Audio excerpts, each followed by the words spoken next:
Over in the WWE, Thurman Sparky Plug, of course, the NASCAR driver turned wrestler, is making his WWE debut. Owen Hart stepping out of his brother's shadows finally and turning on him during a tag team match. The Undertaker is sealed in a casket by Yokozuna and ascends to heaven. But over in World Championship Wrestling, my guest today is taking over the reins and about to embark on a year of power moves that really set the stage for much of what's come to be talked about on various streaming networks and whatnot as a war and all this conjecture that gets thrown in. But 1994, safe to say, the year that the seeds were planted? First of all, thank you. Oh, thank you for being here. Yeah, sorry. Being here, Sean. You jumped right in. No, it's 94 was 93 was really probably the most tumultuous year and exciting year in some ways because it precipitated a lot of the changes that allowed me to take advantage of a situation or be propelled into it. 94 was definitely a big year for us for a lot of different reasons, but it was exciting. It was the beginning of a very, very important era in my life and in some ways within the industry. Let's start with your role at the beginning of the year. Your ascension to executive vice president happens prior to 94, but get us up to speed and talk about that move. Yeah, and you know, Sean, so much of that stuff happened so quickly and there was so much going on around it. So if I make a mistake, forgive me. You're off the hook. All right.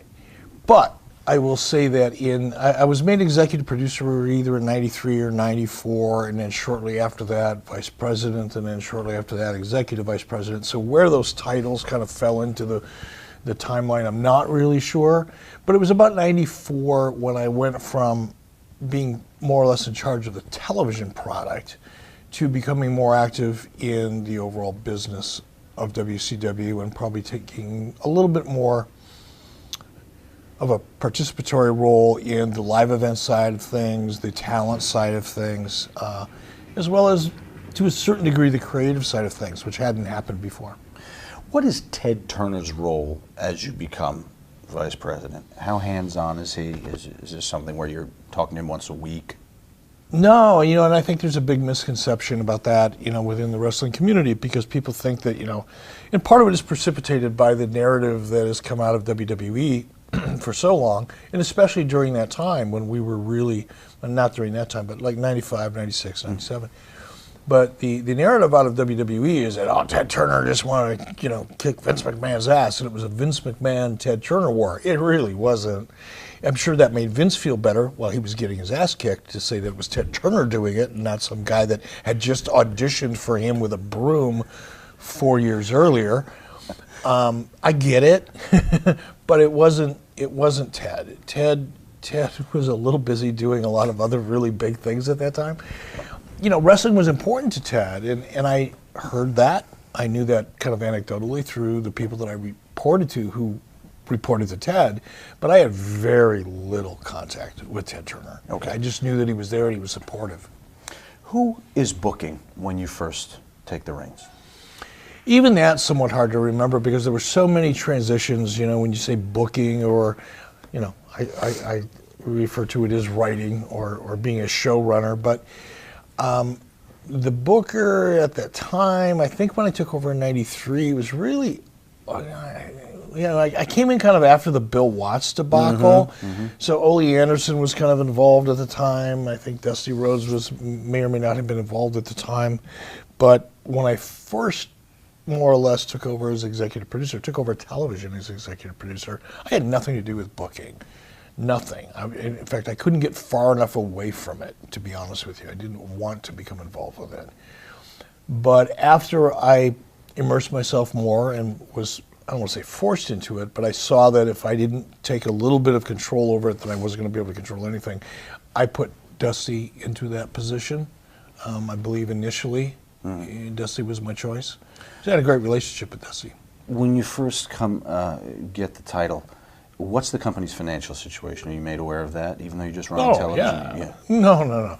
When Bill Shaw said, look, again, going back to the Bill Watts disaster, so many things went so wrong. And it wasn't just Bill Watts. I mean, prior to Bill Watts, things had, Kip Fry was a disaster, and Jim Herd was a disaster.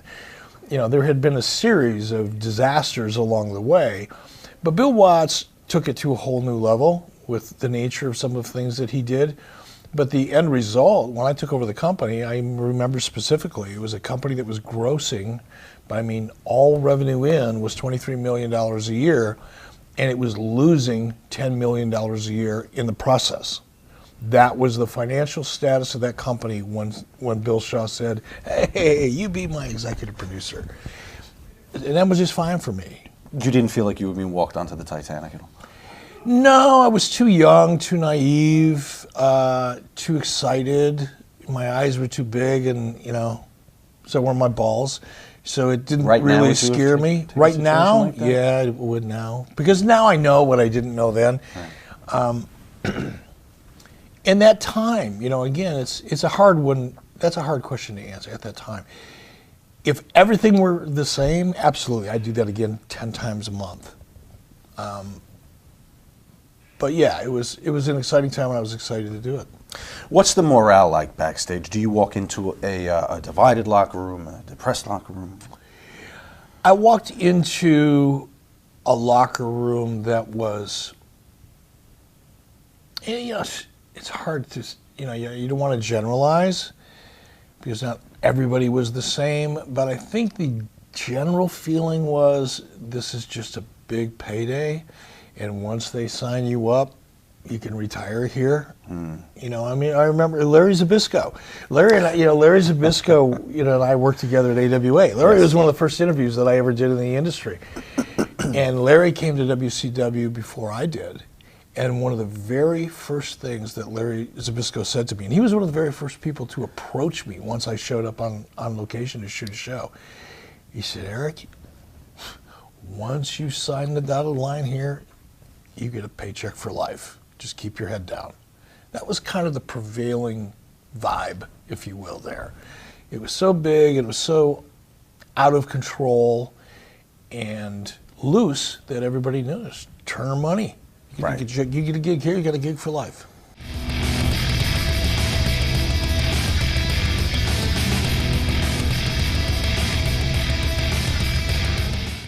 How important an addition is he? At the time I hired him, I didn't know. I didn't know Zane. I had never really talked to Zane or worked with Zane prior to that. I was relying on input from other people. I knew that we needed a great promoter. I knew that we didn't have anybody in-house. And we had talked to a couple other promoters that none of them really made any sense to me, or none of them made me feel like it was a good choice, I should say. But Zane came highly recommended, and we made that decision. What would his duties be? I mean, back in the day when you were fragmented into territories, a local promoter promoted his town, but now you're a national company, national TV. Mm-hmm. What's a promoter's job for WCW at that time? He was boots on the ground. So if we're going to put on a show, and I'll use Denver, that's where Zane lived. But in the case of Denver, Zane knew the building. He knew the building managers. He knew the security staff. He knew, whatever regulatory or licensing people needed to be dealt with. He was on a first name basis with them. He knew the local radio stations. He knew where he could get the best deals. He knew who listened to what, radio stations and read what newspapers. So we knew where to put our advertising. He was really the heart and soul of the promotion at that level. We funded it, obviously, but being in Atlanta and not knowing the market, you can't, it's a little easier now with technology being what it is. But back then, if you didn't live in the market and have direct relationships with those people, you didn't really know if you were buying the right ad or buying the right radio station. And that's what Zane's job was. He's a hire from WWEF. We're 2 years away from what's come to be called the Monday Night Wars. How competitive are you at this point with what's going on the other channel? None. I wasn't competitive at all. My only goal when I took over, when I say took over the company, but when I was handed when I was given the responsibility as executive producer and then as vice president, executive vice president, and so on, my only mission was to turn the first dollar of profit that company had ever turned in the history of that division. Ted bought the company from the Crockett's in 88 or 89, whatever it was, and since the minute he had purchased it, it had been losing money hand over fist. When you add to the fact that not only had it been losing money hand over fist, it became kind of an embarrassment under the Bill Watts regime for a lot of reasons that everybody probably knows about. And it was critical. And I was told by Bill Shaw, the gentleman that hired me, say, Eric, this is the last shot we have at this. If we don't turn this company around and make it something that's viable for the Turner portfolio, this company is going to go away. And by viable, it meant stay out of the headlines, don't do any stupid shit, and turn a profit, because the company never had. So my goal was just to make $1. That's all I wanted to do.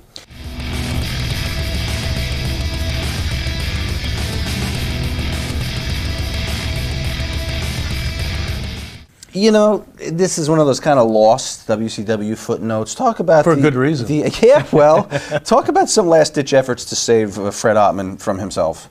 You know, I honestly, I wish I could remember more about that, because people keep bringing it up, and I feel guilty about not having more recall. But that was not my idea. Not that I'm more than willing to accept my responsibility for a lot of bad ideas, because I have a lot of them I can take credit for.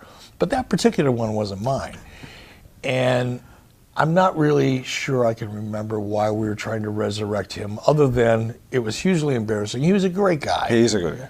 And everybody felt for him and wanted to try to make it right.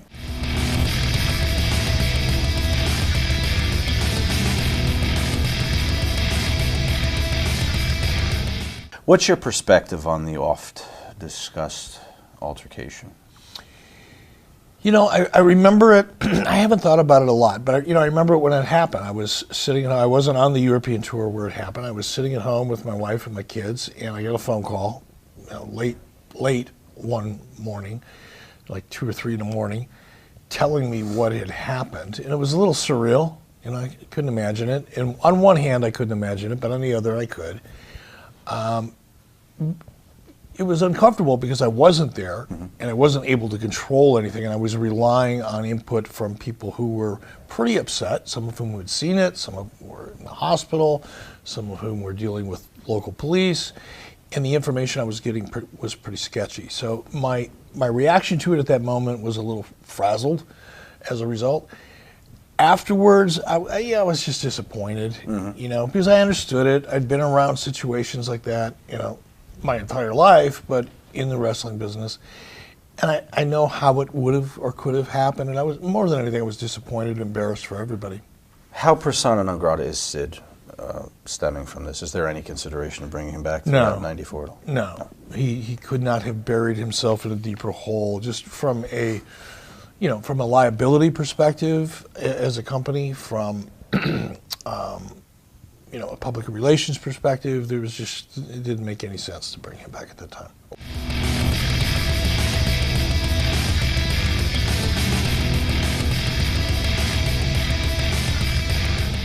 Was there a final straw in removing Dusty and wanting to go with a committee? I don't remember the details, but clearly you've done your research, and if Bill Shaw was on that committee, and I remember vaguely that he was, it would have been probably his desire to have a committee, which is a typical kind of a corporate structure kind of thing to do. Did you feel it was wrong instinctively? No, because I didn't have enough of a feel for booking and creative at that time to know whether it was a good idea or a bad idea. I kind of, look, I still love to this day, my partner Jason Hervey and I, we have a team of great people in Los Angeles, and one of the things that I love about being in the entertainment business is getting in a room with a bunch of people and just riffing ideas.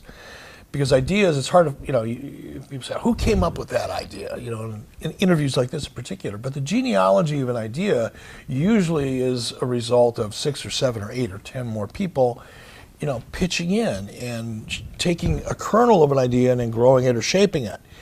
And I liked that process, but at the end of the day, when it comes to the wrestling business, you've got to have somebody that says, or is willing to stand up and say, no, we're going to do this, and here's why, and have everybody fall in line. If you have a committee of people where everybody feels like they have an equal voice and nobody is willing or able to step up and say, okay, let's move on. We're going to make this decision now. Let's go to the next challenge. It ends up just being muck. You know, there's a saying in life that a camel is a horse created by committee. And I've experienced that. So I probably liked it in the beginning because it's my nature to riff and vibe with a group of people. But I'm sure that I got frustrated with the lack of decisiveness. Because you could maybe kind of have it as long as there was a Lorne Michaels to say, you know, Chevy's bit, Gilda's bit, John's bit. That's what goes this week. Yeah, but there wasn't. You know, what you had was a bunch of people, Right. some of whom were very political.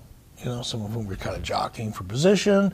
Some of whom were just saying, oh, this Bischoff kid's going to, you know, go up in flames in another 6 months and somebody else will come in, because that had been the pattern.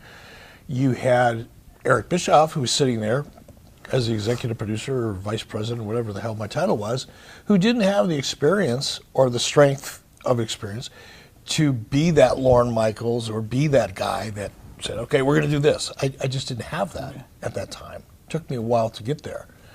So it was oftentimes a camel that was created by committee. I'm going to steal that.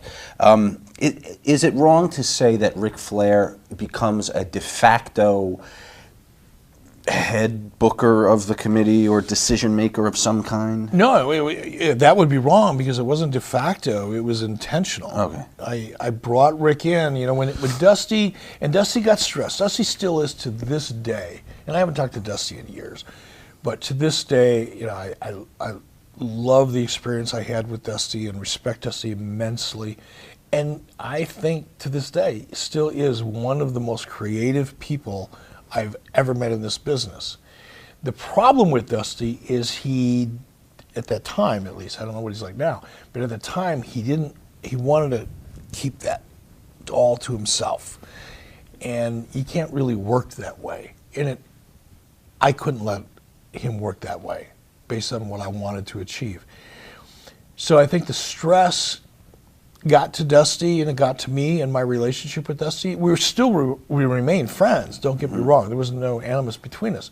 But it was obvious that we had to make a change. I brought Ric Flair in intentionally because at that time, from my point of view, Rick had a lot of respect from the guys.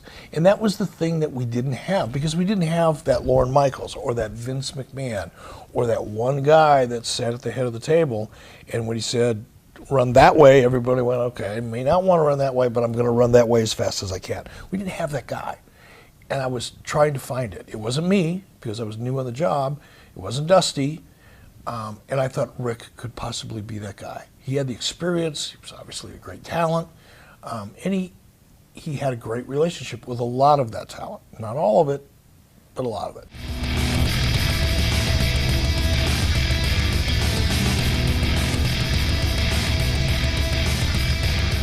How important is it for you to have Bobby Heenan aboard, and how do you go about making it happen? You know, how important was it? It was an important piece of the overall puzzle. The overall puzzle was I wanted to take WCW from being a small, regional, southern NWA perceived territory. I wanted to have a bigger, more mainstream national feel. I wanted to attract national advertisers. I wanted television stations in the syndication community, when syndication was still a really, really important part of our business. I wanted them to perceive our business differently than they perceived it as WCW. That was my primary goal, and Bobby was important to that. And I knew Bobby from Minneapolis. You know, that's the other part of this. And a lot of the, you know, changes that I made is I went with what I knew, just like coaches do, and you know, musicians often do, and directors and producers do. They go back to people they've worked with in the past or respect from their past. And Bobby was, you know, I came up in Minneapolis as a young man, a teenager, you know, watching Vern Gagne, and Bobby was like, Bobby Heenan. So when we had the chance to get him, I jumped at it. The Southern, getting away from the Southern identity thing you said, Is that something you could verbalize down there, or was that Oh, a bit I did. of heresy? No, you didn't. No, I did. Which is probably one of the, well, there's a lot of reasons I started out with as much heat as I did. One is I deserved it. I was young. I didn't really have any experience, really. I mean, I did. I started out in 1987. I came up in the wrestling industry through syndication sales. I learned production by staying after I was done doing all my sales work and making all my calls and being on the road. I would come in and I would stay late at night on my own time, not getting paid for it, and just learn how to edit or learn how to dub tapes because I was fascinated by it. I just didn't know how it worked. I wanted to know. So I did that, and then I ran camera, and then I did interviews, and then I promoted house shows. So I was like a jack of all trades. I was a master of none of them, but I was able to, because of the situation, expose myself to almost every internal aspect of the business, of the wrestling business, so that when it came time to make a change in the industry, from my perspective, what was most important is that we emerged from being perceived as a small regional wrestling company to being something more mainstream and more palatable for people like M&M Mars and GM and Coors Light and mainstream advertisers, because that's what was really hurting us. We couldn't get national advertising. There's wisdom in it. I just wondered if you were able to say that at a table in Turner's headquarters. I did. It got me a lot of heat. Yeah. Got me a lot of heat. I was the kid from Minneapolis that never laced up a damn boot in his life, and all of a sudden now I'm kind of taking. I didn't mean it to be. Didn't want anybody to take it personally, but I'm taking shots at people that were from the South, and that didn't go over all that well. You'd recently hired Gene. Now here comes Bobby, and Hogan's coming later. Is there a master plan brewing now for you that you're going to cherry pick from? It wasn't that master plan. The idea was never to cherry pick, and again, that's part of the narrative now that's been out there for so long. It's in some cases it's fact in the minds of those who just weren't around at the time or looked under the hood enough. But the idea was never to pick cherry pick anybody from WWF. Those people came to me in most cases. I didn't go to them. I didn't sit in a room and go, okay, who can I take from WWE? That never happened. It was more along the lines of I was conducting my business and all of a sudden I would get a phone call from, insert name here or insert name here's agent. And it was like, hey, would you be interested in talking to whomever? Bobby Heenan. I didn't go out and pursue Bobby Heenan. Bobby Heenan came to me. I didn't pursue Randy Savage. Randy Savage came to me. I probably pursued Hulk Hogan because we were kind of in the same area at the same time. But there was never this master plan to sit back and pick WWE apart. When Bobby comes in, does he speak of a favorable relationship with WWE, or was it a tenuous one for him? From what I recall, Bobby was a class act. He didn't come, even the way that he went out the door, which I know bothered Bobby a lot when they kicked him out the door and he had a bunch of women's underwear in his bag and all that. I think that was a little humiliating for Bobby. I don't think he really liked it. I certainly don't want to speak for Bobby. He may feel differently about it than I recall. But my impression, at least at the time, was that it stung a little bit, but he never really had a bad thing to say about WWE. Okay.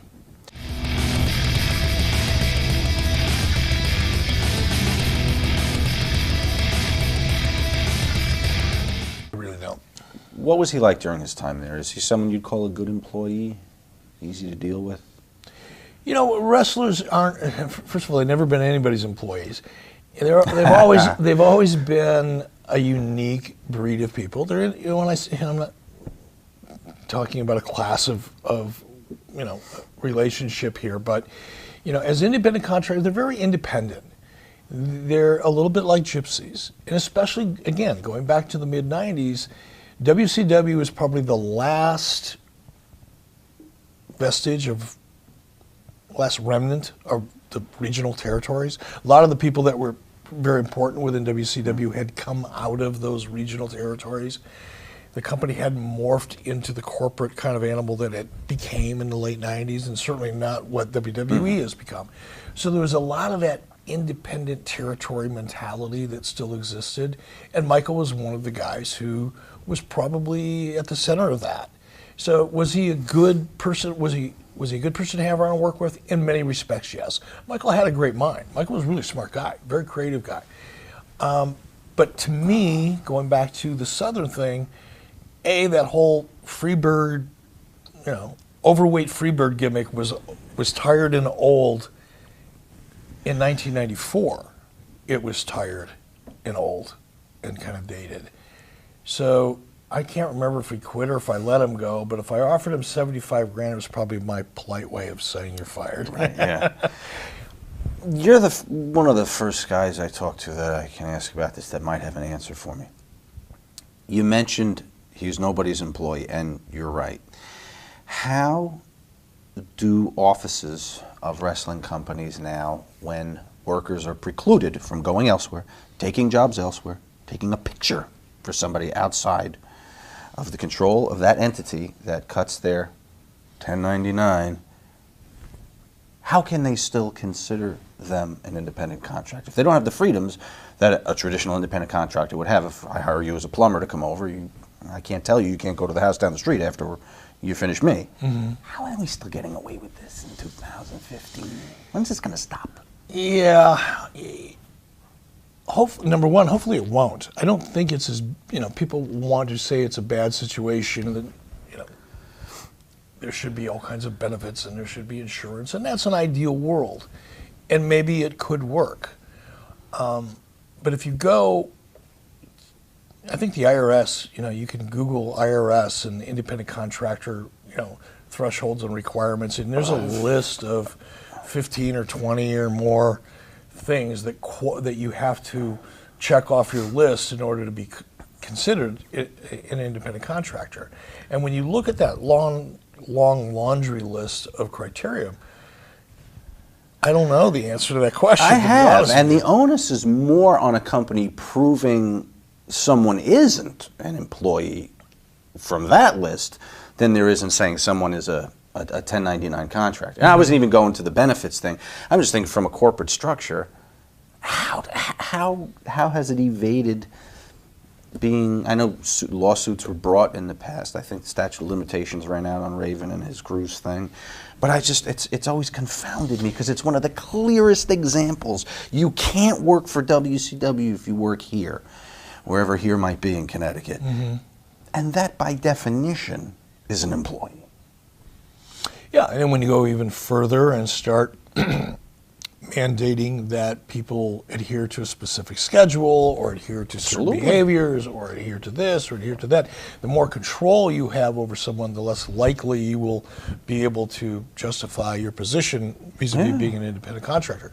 So, I'm certainly not an employment attorney, nor do I want to be one, but it's a tricky thing, and I think WWE is WWE. For someone to come along and sue and challenge that in court, you've got to be really, really well funded and well prepared, and have a good case, and that's hard to do.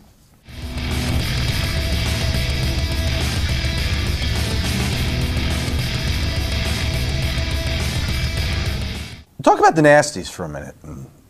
Them do we have to? Working for you. Really? Do we have to? I say that lovingly. I love those guys a lot. Still to this day, we're close. The lawsuit actually that Bobby Walker eventually files against WCW in 2000 states that his Caucasian opponents were instructed to make him look bad and that he was told he would never hold a championship belt. He stated he was paid less than many of the company's Caucasian wrestlers because he was African American and made to look loud, obnoxious, pompous, and shiftless. End quote. That describes 90% of the people that have ever worked in a wrestling business. Irrespective of color. Come on. I made an entire freaking career out of doing that. Ron Simmons was never shiftless, was he? No. The fact that Bobby Walker filed this suit, and I've got nothing against Bobby, but the fact that Bobby Walker filed this suit, 4, 5, 6 years after the fact, when Turner was completely upside down and everybody was rushing for the free, lawsuit payday. Right.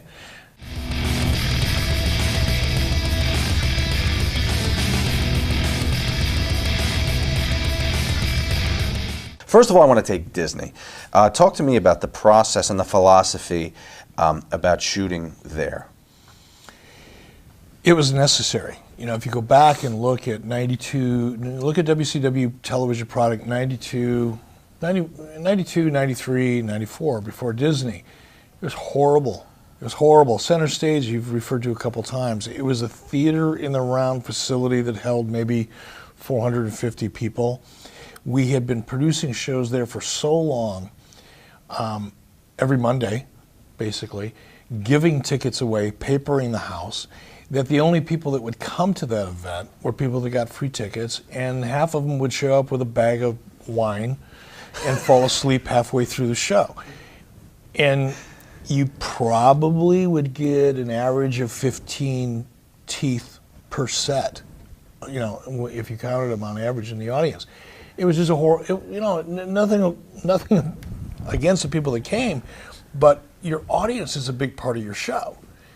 And I've always believed this, that the audience is the third character in the ring. I mean, you have the good guy, the bad guy, and then you've got the audience. And the referee fits in there a little bit. If your audience isn't the audience you need for that show, I don't care who the two participants are in the ring. It doesn't matter, because the people at home are going to look at it and go, oh, why am I watching this? I kind of feel like I need a shower just because I'm interested. That's what we had. We would go to Georgia, the Georgia Mountain Center in Cartersville, wherever the hell it was, Gainesville. We'd go all around Atlanta, and you could get 250, 300 people to show up. You'd turn the lights down so dark so nobody would see that there was nobody there, and those that were sleeping. It was horrible. So Disney was born out of necessity.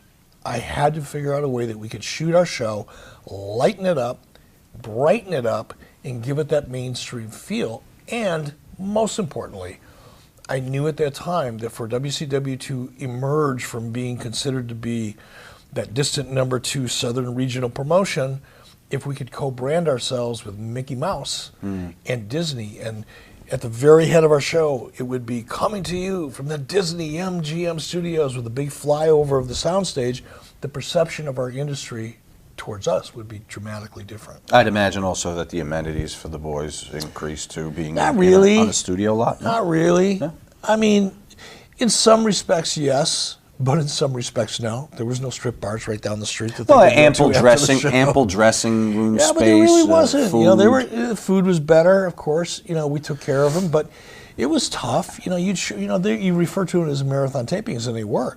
Guys would show up, and they were used to. Again, put yourself in the boots of a wrestler or a performer. You know, it's like get in your car with your buddies, drive to the town, show up, do your work. By 10 o'clock at night, you're going to the next town with a couple beers in your lap. It doesn't suck. Right. It's hard, but when you're 25, 28 years old, it's not the worst thing in the world. Then you show up at Disney MGM, you've got to be there at 9 o'clock in the morning, you're starting interviews at 11, and you're shooting shows till 8 or 10 o'clock at night. It's a little, you're having 4 matches in a day. It's a little different. Pretend we have a truth meter here, and I want you to tell me where this stuff lands from 0 to 10. Problems in Disney shooting in front of tourists because of disinterested fans? It was a big problem. Okay. Sure. So that ranks high on the meter. Yeah, something that was concerning you. Yeah. Well, we knew it going in, though. We knew the audience we were going to get. We knew they would look good. We knew they could go, yay, boo, whenever we asked them to, because that's what soundstage audiences do. But there's a big difference between that and people who know the characters, know the stories, and are emotionally invested. The emotional investment is what we did not have at MGM. Right. But we didn't have it center stage either. Right, because they were falling asleep without teeth. What about because you have to shoot so much product in such a concentrated amount of time, you're giving away stuff that they shouldn't see. Was that a problem? No, well, maybe it was. I've not thought about it in that regard, but what we did going in, knowing the challenge, I mean, there were a lot of challenges, but knowing the pay-per-view, everything that we were doing was driving towards a pay-per-view. So you had to be very careful about what you exposed and what elements of a story you exposed, because you didn't want to give away too much that mitigated the pay-per-view or the need to buy the pay-per-view. So it was a constant balancing act, but it was difficult. Did you reveal less on those tapings because of that? Mm-hmm. Yeah, okay.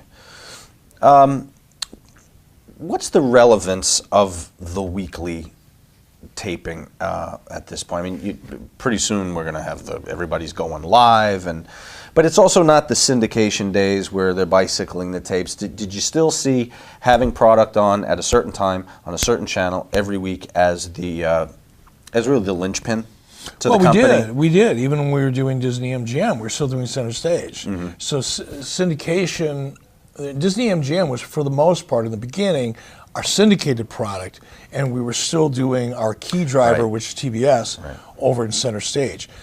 I was just trying to reduce the amount of pressure that our syndication schedule put on our arena schedule, because we were not only doing center stage, we were going to the Georgia Mountain Center and traveling around, the Southeast to produce our syndicated shows, and that's what I was trying to eliminate.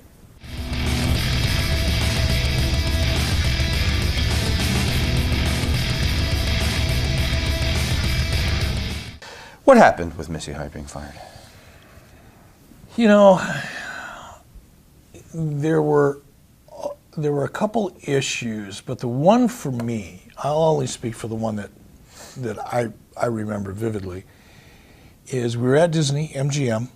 I had just hired Sherry Martel, and Missy pitched a fit. She was loud, she was out of control. She was saying things in front of people that was just inappropriate. And it was Missy Hyatt, for crying out loud. It's not like it was Hulk Hogan or Ric Flair or Roddy Piper. It was Missy Hyatt. And I just said, it's enough. I'm done with this. It was just too much maintenance. Didn't really bring anything to the equation. She was kind of a leftover from eras or creative prior to me. Just kind of there, and then when she turned into what she turned into, I just said, "See ya." Mm-hmm. So the rest of that was kind of her reaction to getting canned. But blessing in disguise. She'd not have had her acting career had you not done that. The world would have been starved from the opportunity to enjoy the amazing talent that is Missy Hyatt.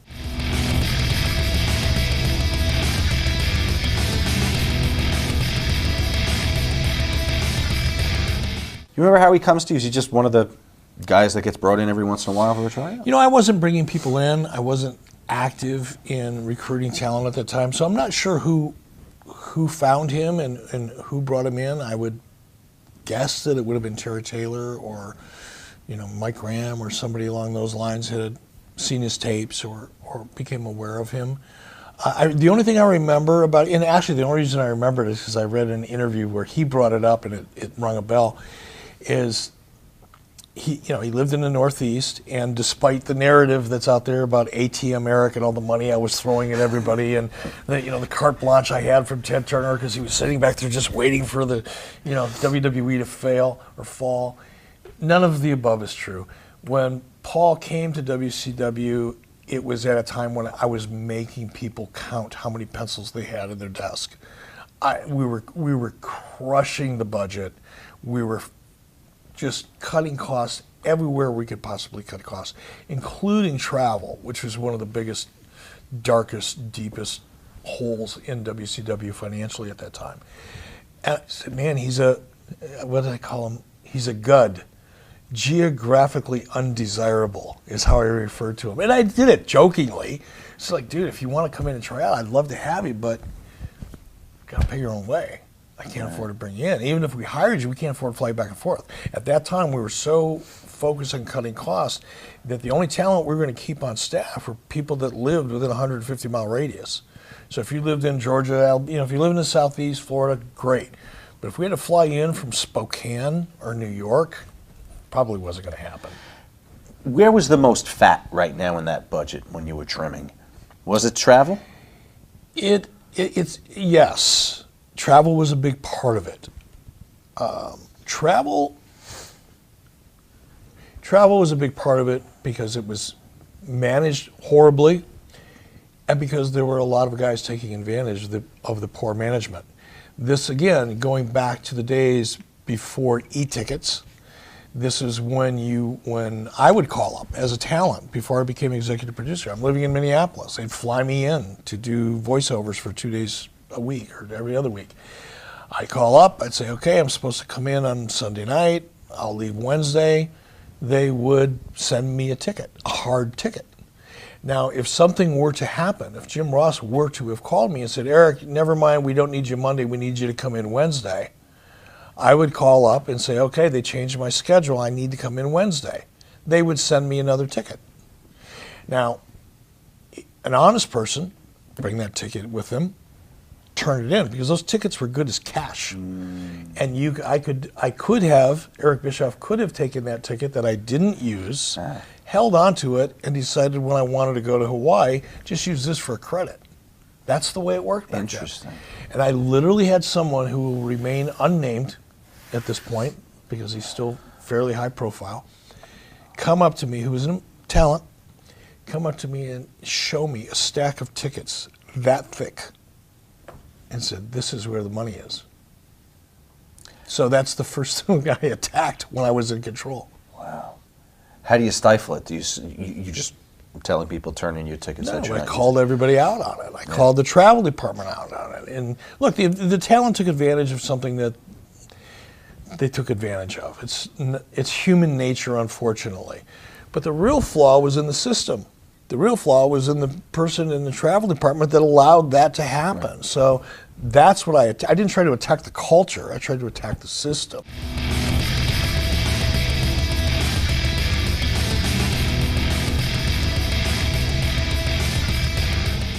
But let's talk about Wildcat Willie, because that's really what's important here. The acrobatic mascot, Gary Hedrick. Sounds familiar. Okay, he entertains the crowd between matches, gives away merch. Are we just kind of continuing the kind of the Disney vibe, mascot? You know that was really a Bob. And by the way, I think it was a good idea. So okay. I'm not trying to fade that heat. If I would have been faced with that, somebody would have come to me and said, "Do you think this is a good idea?" Back then, I would have said yes. If someone were to come to me in a similar situation now and said, "Hey, we have an idea. How about this?" I probably would still give it a whirl.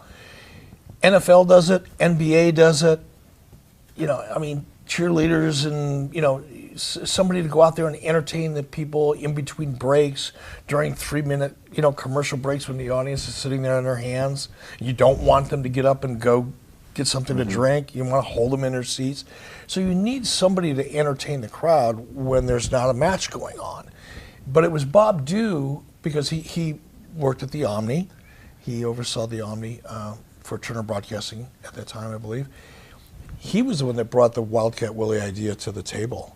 And look, it may not have worked, but it was a good, the rationale was a good idea. Let's talk about the redesign. Who comes up with this? Is there a design firm that you hire? Is this something that's pitched to go look with a futuristic look?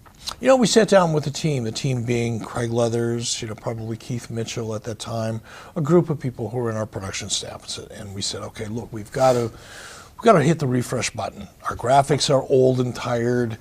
The lighting is old and tired. We need to make the show look a little fresher. Again, if we want advertisers to look at us as something other than a small soundstage wrestling company, and we want to attract more advertisers that are willing to spend more money, we have to be worth it. We have to look like the kind of product they want to be associated with. So we had to update every aspect of our show. Graphics and opens and music are the easy things to fix. The environment of center stage, not so much. We didn't own that stage. I don't know where the information came from about the $400,000. Maybe accurate, may not be. But we weren't really able to do much to the soundstage itself because we didn't own it. But there were, like, the entrances were augmented now? Yeah, but that's this styrofoam and a couple gallons of paint.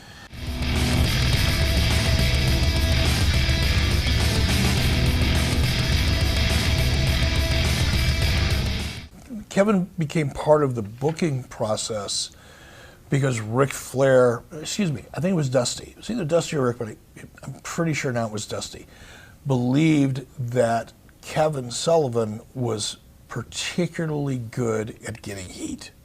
That was his forte.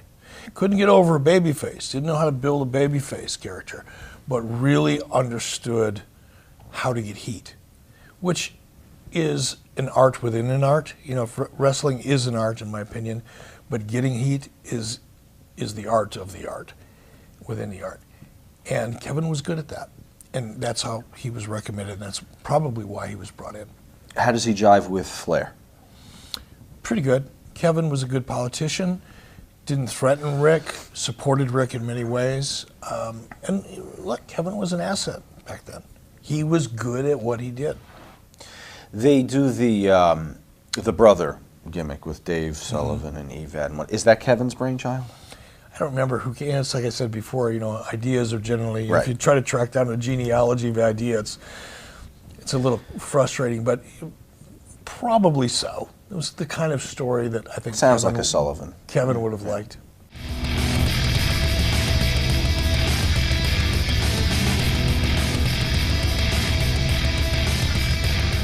You remember your reaction when you heard about this? Yeah, I was pissed off.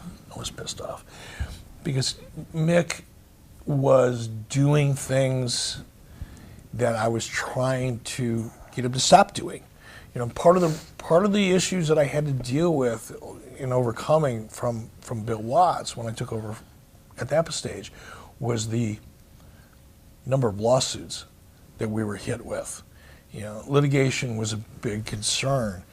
And again, Turner as a company, not as an individual, but as a company, probably as an individual too, just every time there was a lawsuit, especially if it went public and it was something that, you know, people just shake their head and go, oh my gosh, not again.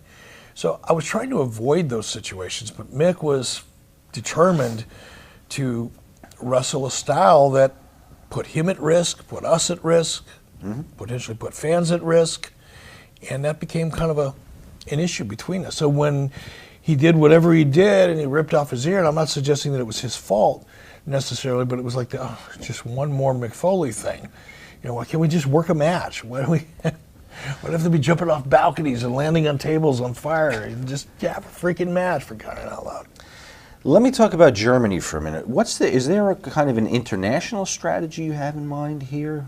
Yeah, it was to make as much money as we could wherever we could. Novel? We could draw in Germany, particularly when we got Hogan on board.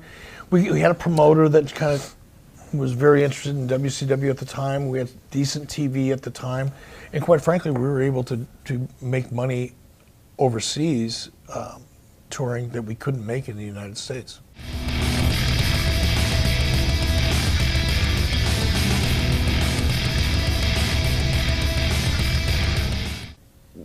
Were drugs in general, not just steroids, a problem in ECW at this time?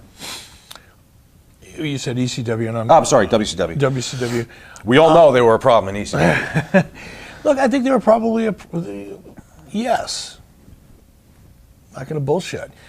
They were probably a problem everywhere. You know, the entertainment industry as a whole, you know, wrestling is no different than the music business or actors or, you know, anybody else. You know, athletes, you know, back in those days before testing was as exact of a science as it is now. Yes, it was a problem. You know, it's the way people entertain themselves while they're on the road 200 days a year, 300 days a year. Is wrestling held to an unfair standard? I mean, I've never been asked to pee in a cup by Paramount or any company I've ever worked for, and as far as I know, it doesn't happen at the talent level for any production company. Why is it expected to happen in wrestling? Is it sports? Is it entertainment? Where are we on this issue? It's a really interesting question, and probably worth a show or two of its own. But, you know, when you think about it, wrestling is no different than Breaking Bad. Are those actors subjected to drug tests? They're performers. They're artists. They're independent contractors. They're not handling heavy equipment. They're not flying airplanes. They're not putting public safety at risk. So therefore, why the hyper-focus, and I'm not suggesting that there shouldn't be, by the way, but just from a theoretical point of view, why the focus on one particular form of entertainment? Because it is high profile, no doubt about it. There were horrible, sad things that have happened as a result of drugs and drug abuse. But the same things happen in the music business every day. Say Chris Farley, I mean, you can go. Why is it held to a Because I think wrestling for so long tried so hard to convince everybody that they were athletes, and for some bizarro reason, most of it financial, a lot of states required that wrestling operate under athletic licenses, and then once you became, you know, kind of a ward of that state, then you had to adhere to all of the things that went along with that. So it's just a certain amount of, in my opinion, control, and some of that, you know, the wrestling industry brought upon itself by creating the perception that it was a sport. Can you imagine what we would have as a society missed out on if record labels began drug testing from the 50s? From the 50s, my ass, from like last week. No, from the 50s up through today. I mean, what we, the art that would have been lost. April 17th. We would have never heard of Snoop Dogg. No, well, that's where I was life going. Would be less. The hell with Hendrix.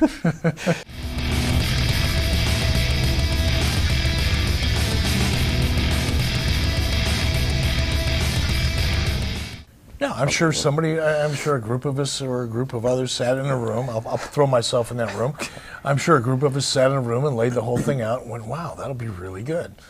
People will get off on that. And, you know, anybody that's, listen, anybody that's ever been afraid to admit to being a part of a bad idea has never really been in the business of creating good ideas. So I'll take responsibility for that one. It was a convoluted, screwed up finish that was desired to get a rating 4 days later. Well, 4 days later, it draws a disappointing 2.4 against a 3.5 for Yokozuna versus Earthquake in a sumo match, for fuck's sake. Are you frustrated when something like that happens? No. I mean, this is before you overtake Vince. No, because at that time, I didn't compare myself to Vince. You know, our 2.4 for us, yeah, it was probably a little bit of a disappointment, but TBS never really got huge numbers, and we certainly never compared ourselves to WWE at that time. It was just like apples and oranges.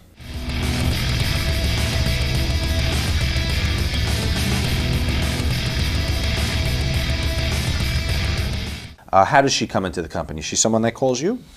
She didn't call me because I wasn't, again, I wasn't really hiring people at that time.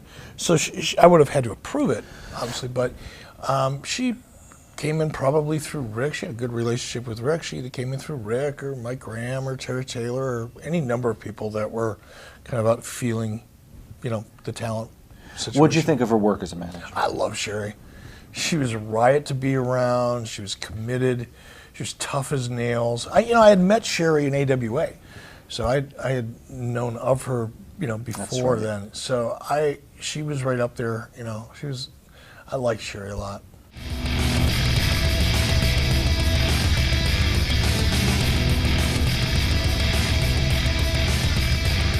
It's revived the following year when you can put Hogan on the cover.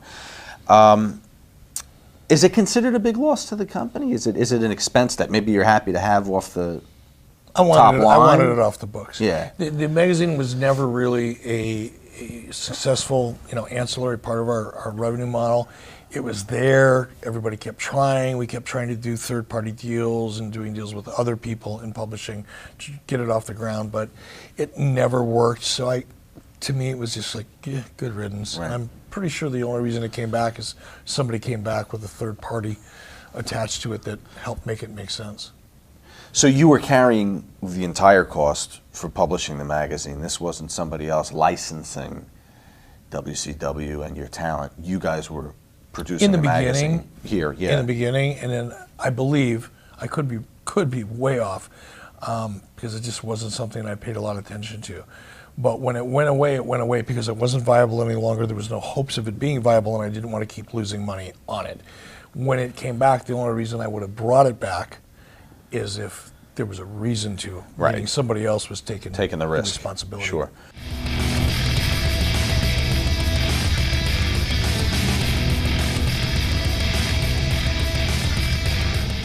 Getting the real Guardian Angels involved and being able to use the trademark and whatnot, is that something you're involved in? Yes. In pitching? Is it as simple as going to them and saying, hey, listen, we have this idea. Why don't you come on and make him a Guardian Angel? Yes. I reached out to Curtis Sliwa, and I don't remember the conversation in detail, but I remember reaching out to him because I saw a lot of Curtis and the Guardian Angels. At that time, they were kind of active in New York City and prominent. There was a lot of news stories about him, and the whole vibe on, the Guardian Angels was pretty positive, but still had a street edge to it. And I thought it would be a good association. It would help get a little bit of mainstream attention. So yeah, I reached out to Curtis, and he was receptive. Flew into Atlanta. We talked through it, and yeah, he was. Were there things that you'd be allowed to do and not, like could a Guardian Angel get beaten in the ring on television? I don't recall that there was that conversation with Curtis. I don't recall him being too adverse to storylines. He was probably a little sensitive to the types of things that the Guardian Angels would do on camera, so that they didn't put the Angels in a bad light publicly. But winning and losing and getting beat, not getting beat, I don't think was part of it.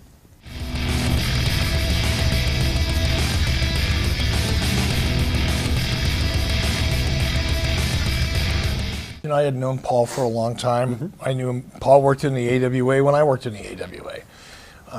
So I had known Paul a long time prior to that. Don't recall the details of it. Might have just been a talent trade kind of thing. Or what I have here is that it was a talent trade in exchange for some promotion for your upcoming pay-per-view in Philly. Wanted them to help promote your Slamboree pay-per-view. Something that could have happened? Sounds like it could have happened, okay. Yeah. What did you think of ECW back then? I didn't think about it much. I didn't, and I don't mean that to be derisive, but I didn't watch it. I wasn't familiar with it. I obviously had heard about it, was aware of it, but I wasn't really even peripherally focusing on it. It was just there. Did you like Paul? I've always, then, like him. Probably, I wouldn't say I liked him, and I didn't dislike him. I knew him. I knew that he had certain skill sets, but I wasn't close enough to him to either like him or dislike him. I didn't really trust him, but that has nothing to do with people I like or dislike. There are people that I like that I don't trust. There are people that I dislike that I do trust. So it wasn't that. But in Paul's case, I didn't really trust him. Kind of a trust and verify kind of thing. But I didn't really like him or dislike him. I didn't know him well enough. Were you ever on the downside of a deal with him? On the downside of a deal? Well, you ever screw you over in any way and after that when you worked together? Look, there were times throughout WCW, and that's what you're talking about, WCW, ECW existence. Sure, there were times, as things progress over the course of a year or two, when I'd hear Paul saying things that I knew just weren't true, and I knew why he was saying them, and I knew what his motivation was, but it made it more clear to me that my instincts were correct and that he couldn't be trusted. But I was never, did he cost me money? No. Did he take anything out of my wallet? Nope. Did he steal anything out of my house? Nope.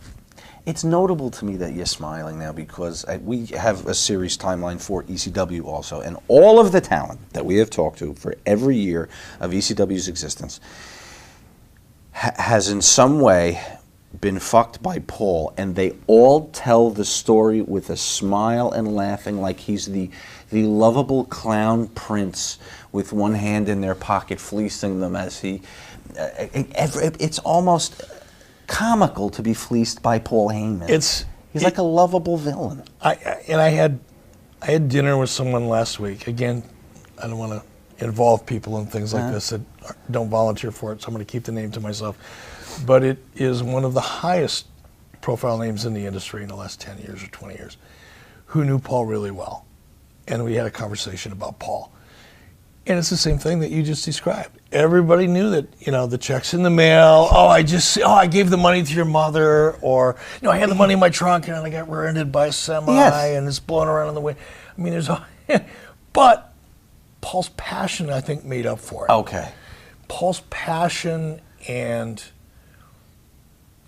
in some cases, in many cases, I think the opportunities that he gave people to do things they would have otherwise never had a chance to do, and in some cases move on to WWE.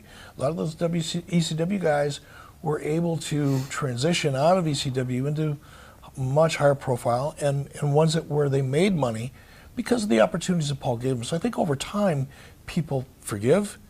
Time heals all wounds. So people are able to laugh about the time they got screwed out of $2,000 as opposed to wanting to pull out an eyeball. Right. In 1979, you would have been hung out a window maybe for things like that if you were a promoter, and people laugh about it. Just find it noteworthy. It is a unique characteristic. I wish I could master that art form. Yeah. I've never been able to screw somebody out of money. Nobody has ever talked to us in this series and have him put me laughed. over. And say, oh, he's a great guy. He's a genius too. Really?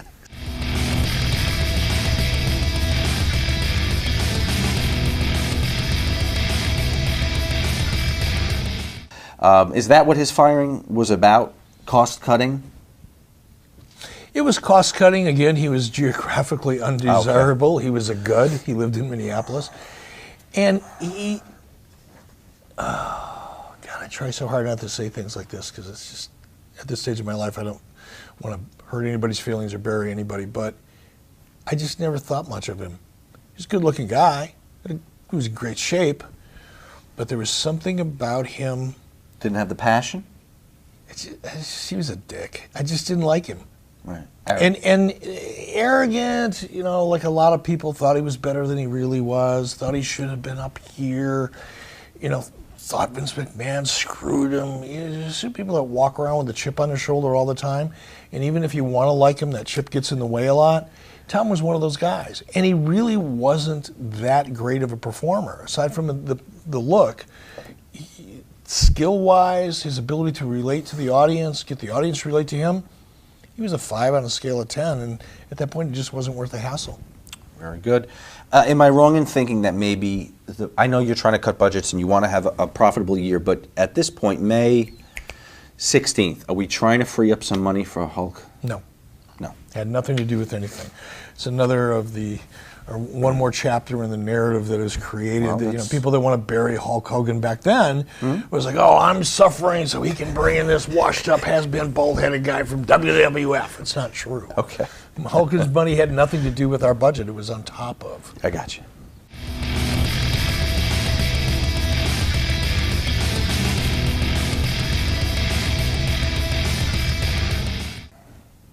It was a very unique situation. I had, first of all, Rick's not here to defend himself, Rick Rude. So I'm not going to talk too much about Rick Rude or his frame of mind or what he was thinking because I just don't think that's fair. My perspective was, and I had known Rick for a long time. I knew Rick in high school. Rick was from Minneapolis. Right. Rick hung out with some of the same guys I hung out with. I watched Rick Rude beat guys' asses in bars before I was legal to drink. So I'd known Rick for a long time. Once Rick made up his mind that he was pissed off at you, it took a long time to get over that. And Rick Rude was really pissed off at Ric Flair. I had to get that title back. Ric Flair wouldn't talk to Rick, wouldn't go near Rick Rude. And I remember calling Rick up, because I didn't have any heat with Rick. He was mad at Flair. He wasn't mad at me, really. But probably he was mad at me a little bit for putting Rick in that position, but that wasn't where the direct heat was. So I remember calling up Rick. I said, Rick, I got to get the title back. I couldn't send Ming to go do it. I said, I'm going to have to bite this bullet, and whatever happens, happens. And Rick was a scary dude when he was in that frame of mind. But I met Rick, and he opened up the trunk of his car, and there was a pistol sitting in his trunk next to the belt. I thought, oh, this is just silly. I didn't think it was silly at the time. Not at the time. I thought, this is really bullshit. What the fuck is he going to do? He's not going to shoot me, but he's just going to intimidate me. And he reached in and he handed me the belt. And there was no big deal. But there was a lot of heat between Rude and Flair, a lot. Okay. Did Rick Rude sue the company at some point around here? It's reported that he filed a $630,000 lawsuit against them stemming from his departure and the injury. I don't recall that. I knew there was a lot of, Rick had a Lloyd's of London policy, so That's right. There were a lot of complex issues surrounding that Lloyd's of London policy.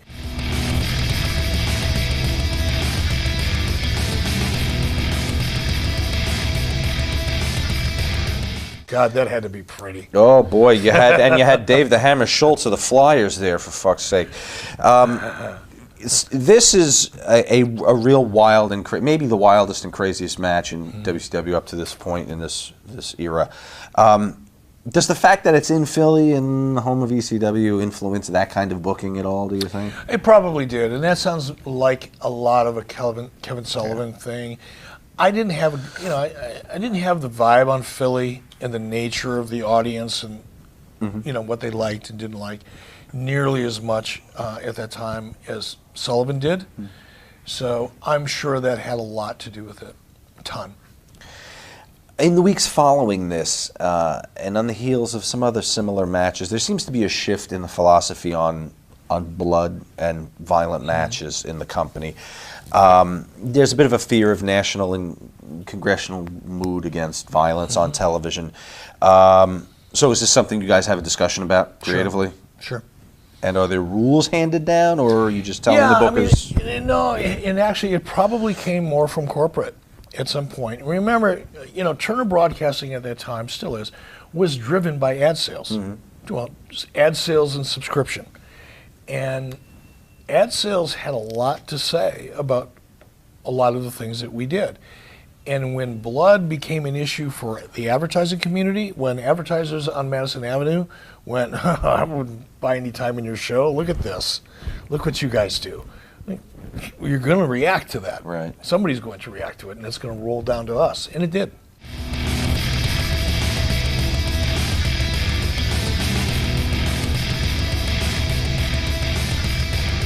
What do those guys think about what's going on? Is there that kind of talk backstage, or are they just happy to be there? Or I didn't get a chance, obviously, to talk to a lot of them. Larry Henning I knew from Minneapolis. Right, sure. I'd hunted with Larry or been a part of a group. With Larry I think Vern before. was there too. Vern was there, and obviously I was very close to Vern, very close to Greg. Mad Dog Vachon was there. So there was a lot of them or some of them, I should say, that I knew fairly well. A couple of them I was close to. But the subject of what they thought about everything really never came up, at least to me. Maybe I'm sure it did amongst themselves, but not to me.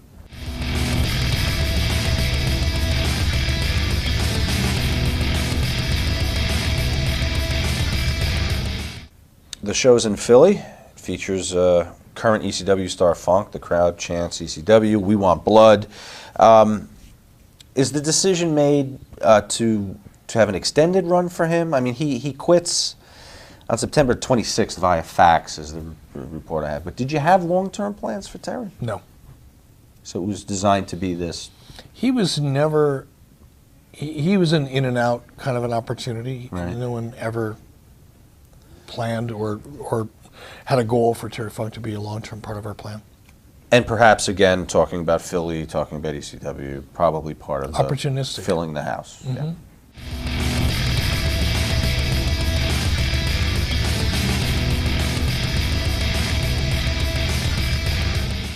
How seriously did you guys approach the Hall of Fame idea? Was there ever a pitch to get a physical building somewhere? Or? Brother, we were trying to make that first dollar in profit.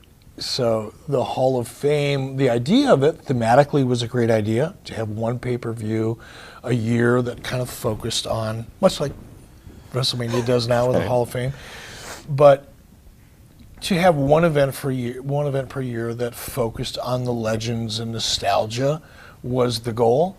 I don't think anybody really thought too much beyond that with regards to building an actual hall or having a physical representation of it. No.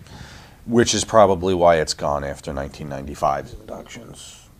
Is that something, again, that you thought was not the direction you wanted to head? In keeping with the identity of the company you wanted to build? No, I don't know that it was so much of a branding or strategic idea. I think it was probably more of a practical situation for us. Where do we find these legends? How many? It's like one thing to induct 25 people into the Hall of Fame one year. Okay, maybe 2 years. But for WCW, who only had a history that was about 7 years old at that time, where do you find the people that go in that Hall of Fame? The company didn't exist before 1989. This is 1994. Right. So, well, as I guess you could have connected to the lineage of the NWA. I mean, that was clearly the logic in having. You could have, but some of those Mr. people Wrestling didn't. But there were politics involved in that. Some people wanted to become involved. Some people didn't. It just wasn't as viable to us at that time as one would think. It was harder to make it. I hate to use this analogy, but you know, how do you piss higher this week than you did last week? And then when you roll out everything you've got year one, and then you look at the list of people that you're going to bring back year two, and it's all of a sudden like, and you're going to expect people to get excited about this?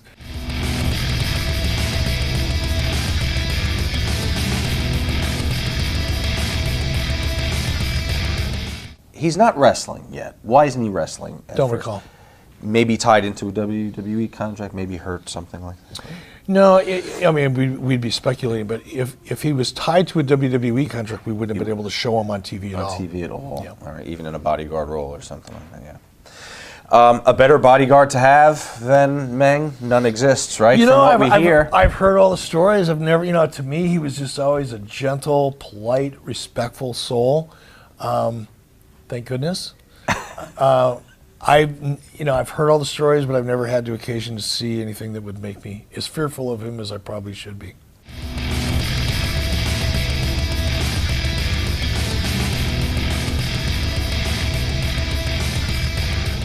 What was Regal like back in '94? What'd you think of him as a wrestler and a champion? I liked him a lot. I liked him as a person. I liked him as a performer. I liked the way his mind worked. He was, you know, he came from a different school, came from a different way of thinking about wrestling.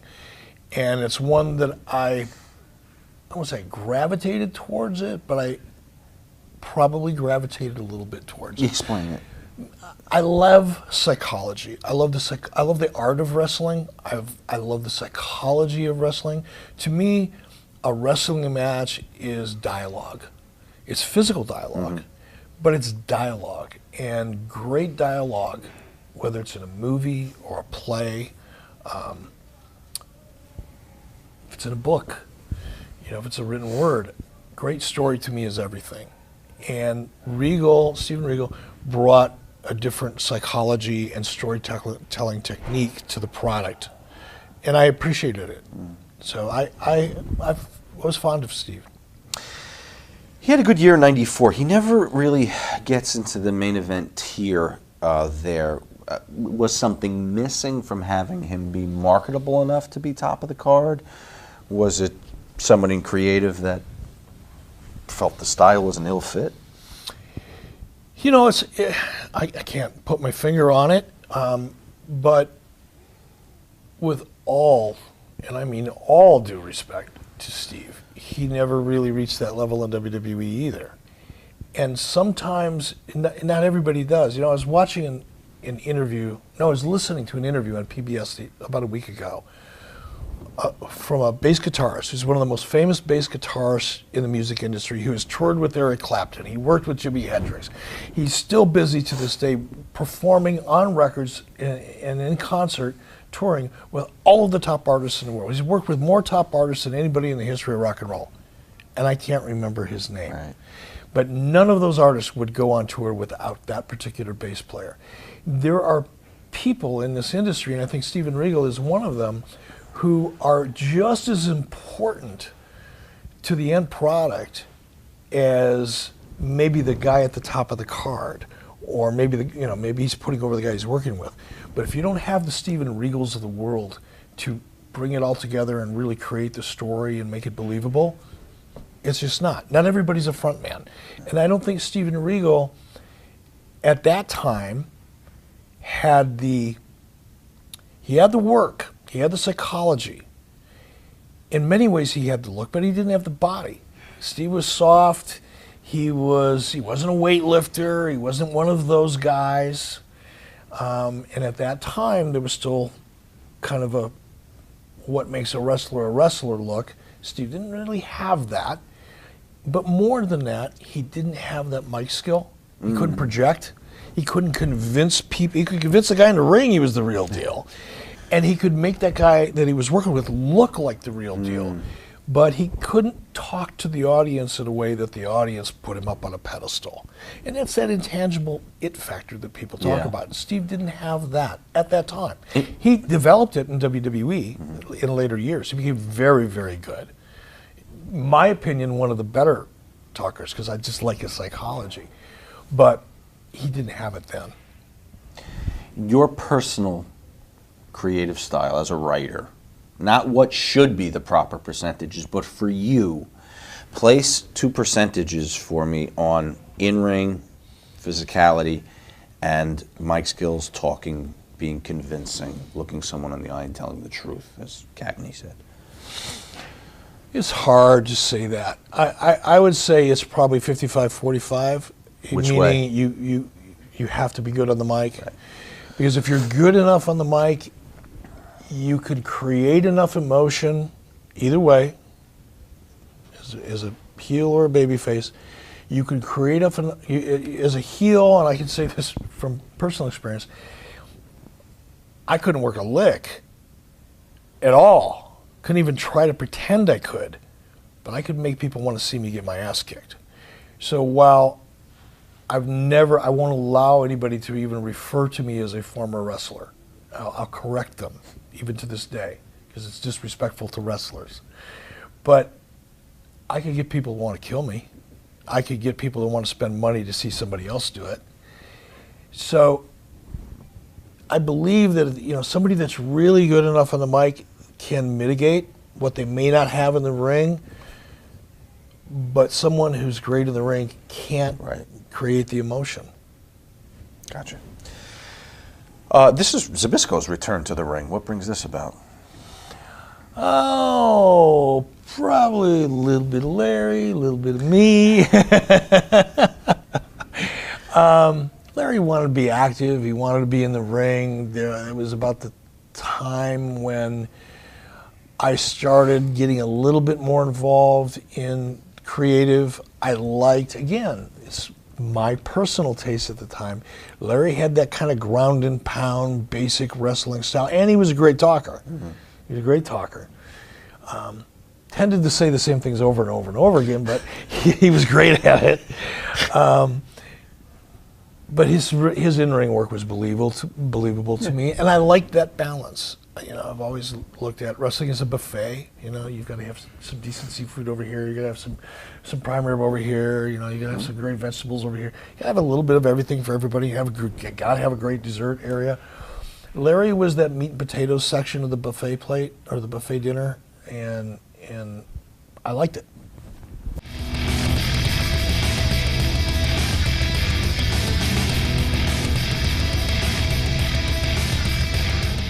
Take me through the whole Hogan story.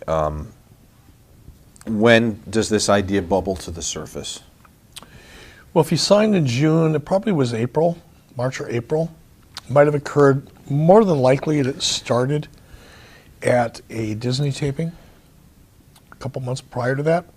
Was he down there doing Thunder in Paradise? Yeah, he was doing Thunder in Paradise. We were shooting a show. And I don't remember who the liaison was. Somebody said to Hulk, hey, Eric Bischoff would like to talk to you, and Hulk said, give him my number. They gave Hulk my number, and I remember specifically, because it was one of those moments, there's a couple moments in my wrestling career that I remember very vividly, and this is one of them. It was late at night. I was laying in bed with my wife, must have been about 11 o'clock, midnight or something, already fallen asleep, and the phone rings in our bedroom. I answered the phone, I was half asleep. I couldn't imagine who was calling me that late at night, because anybody that knows me knows, A, I don't like to talk on the phone to begin with, and B, after 6 or 7 o'clock at night, I really don't want to talk unless it's really important. So the phone rings at midnight, and my first thought is, oh God, it's an emergency. But anyway, pick up the phone, and Hulk has a pretty distinctive voice. And he said, hey brother, Hulk Hogan here. And it took me like 30 seconds to get my shit together, because I was sleeping. I was in a sound sleep. So I was kind of like in my mind stuttering and stammering and trying to buy some time to clear my head. And I finally came to. And we had a nice conversation, and basically ended up with something that sounded like, hey, come on down to Florida, let's have a conversation. If you're interested, I'm interested, let's talk. How much do you tip your hand at that point? Is it you lay it all out, like you'll have carte blanche here, No. come on down? No. How much can you say on a first date like that? I could have said anything I wanted to say probably, but I didn't. It was more like, let's just feel each other out. I wanted to find out what he was interested in doing and what he was available to do. You know, I'm a salesman first and foremost, and I learned a long time ago that the best way to make a sale is to listen. So I listened as much as I could and let him talk, which helped me frame an offer that I could present to him. What kinds of things is he saying? At that point, you know, he had worked a lot with WWE, had been on the road a lot, done the 300-day-a-year thing, 2 shots a day on weekends. He had done all that. Mm-hmm. His kids were really, really young. He really wanted to be home more, so schedule was a big deal to him. That was first and foremost. Got a pretty clear idea right off the bat what the money was going to end up looking like. Was it a figure that was prohibitive? No. Even though you guys were underwater? We were underwater, but we had started turning things around. Oh. By that time now, I had done enough things, and this is another part of our history that gets overlooked or buried in some cases as a result of the narrative that's been out there for so long. But when I took over the company, it was a $25 million a year company that was losing $10 million a year. By the time Hogan came on board, all of the things that I had been doing for the 1.5 or 2 years preceding that were starting to make people at Turner Corporate go, huh, maybe Ted was right. Maybe this can work. The Disney tapings, you know, externally to the wrestling fans sitting at home or, you know, on the dirt sheets or where, you know, before the internet, they hated it. Wrestlers probably hated it. Corporate loved it because advertising loved it. That was working. The whole look and vibe and feel of the show was working corporately. There were corporate executives that now wanted to bring their families to Disney to see WCW because it's something that they owned. So the entire vibe started to change, and so did the economics. Our numbers started improving, and we were losing less and less and less. We were rapidly getting to that point where it looked like, in fact, in 1994, we were so close to making money. I think it was in 1994 that I bet the chief financial officer of Turner Broadcasting, and I bet him $1 that I was going to turn a profit in 1995. And a year later, I made him get on his hands and knees and hand me that dollar in front of the executive vice president of Turner Broadcasting. So we were close enough to the point where people started to believe in me that when the Hogan opportunity came to light, it was simply a conversation with Bill Shaw, who was my boss at the time, and Bill went to Ted, and Ted went, hell yeah, let's make it work. How many conversations did it take with Terry to get him to that point where? With me? Yeah. He's talking to you exclusively, right? He's not talking to Ted or No. Well, he probably Flair? talked to, no, he wouldn't have talked not to Flair about money. And I'm hesitating because I can't remember whether the chicken came before the egg or vice versa. But part of it all dovetailed. It wasn't just the money and then we had to figure out the creative. It wasn't the creative first, then we had to figure out the money. It was getting Hulk comfortable on the creative side of the equation and what his future was going to look like while we were figuring out the money. So it was kind of going on at the same time. But Rick had nothing to do with the business side of it. He had a lot to do and almost everything to do with the creative side of it. Rick and I went down, we met with Hulk probably 2, 3, 4 times over the course of a month and a half or 2 months, talking about what could be. And it may have started out as something as simple as, well, how about this guy or how about that guy? Hulk wanted to work with Rick. That was the best play for Hulk. So then it became, all right, what do we do with Hulk and Rick? How do we build that story? How do we tell that story? Once the creative issues were solved and we kind of had a pretty good blueprint of what we wanted to do, which was Hogan and Flair, the money side of the equation, that was really between Bill Shaw, myself to a degree, Bill Shaw primarily, and obviously Ted, because it was a lot of money. But it actually came together pretty quickly and relatively painlessly. It's reported that the initial deal he agrees to is $300,000 per match for 3 pay-per-view shows and 3 clashes plus 25% of any increase in pay-per-view revenue above the recent WCW average, 25% of the house for a handful of house show dates in Europe and the United States, and 65% of all merchandising revenue for a period ending December 31st, 94. Ballpark?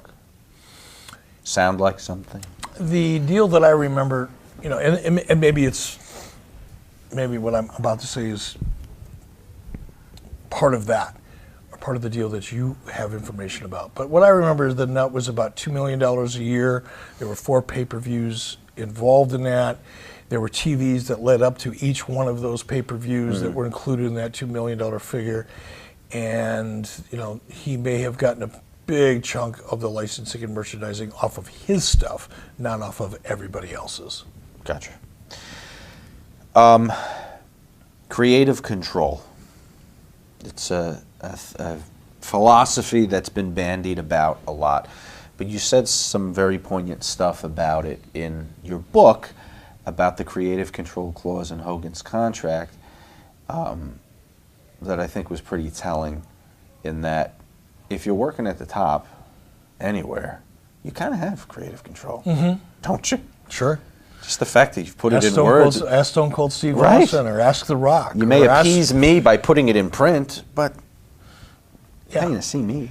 Yeah, talk to the Click back in the day. Ask Vince McMahon how many times he had to jump on a plane and fly to a house show to get people to do crap they didn't want to do. So, yeah, while we may have expressed it contractually in Hogan's contract, and by the way, I've heard and read a lot, especially recently, about how a lot of people had creative control, which is, I think it's fabrication. I'd like to see a contract that I signed that, other than Hogan, gave anybody creative control. I don't think it really existed. There were people claiming they had creative control under you. Oh yeah, I've read that. Okay. But does the fact that you've tacitly expressed it in a contract now start to flutter through the locker room and have others say, "Well, hey, didn't realize that was on the table"? There was some resentment. There's no doubt about it. There was some resentment, especially with guys like Ric Flair and people of people that were higher up in the food chain. Yeah, there was resentment, no doubt about it. The big parade at Disney, how does one go about pulling that off? It's really pretty easy.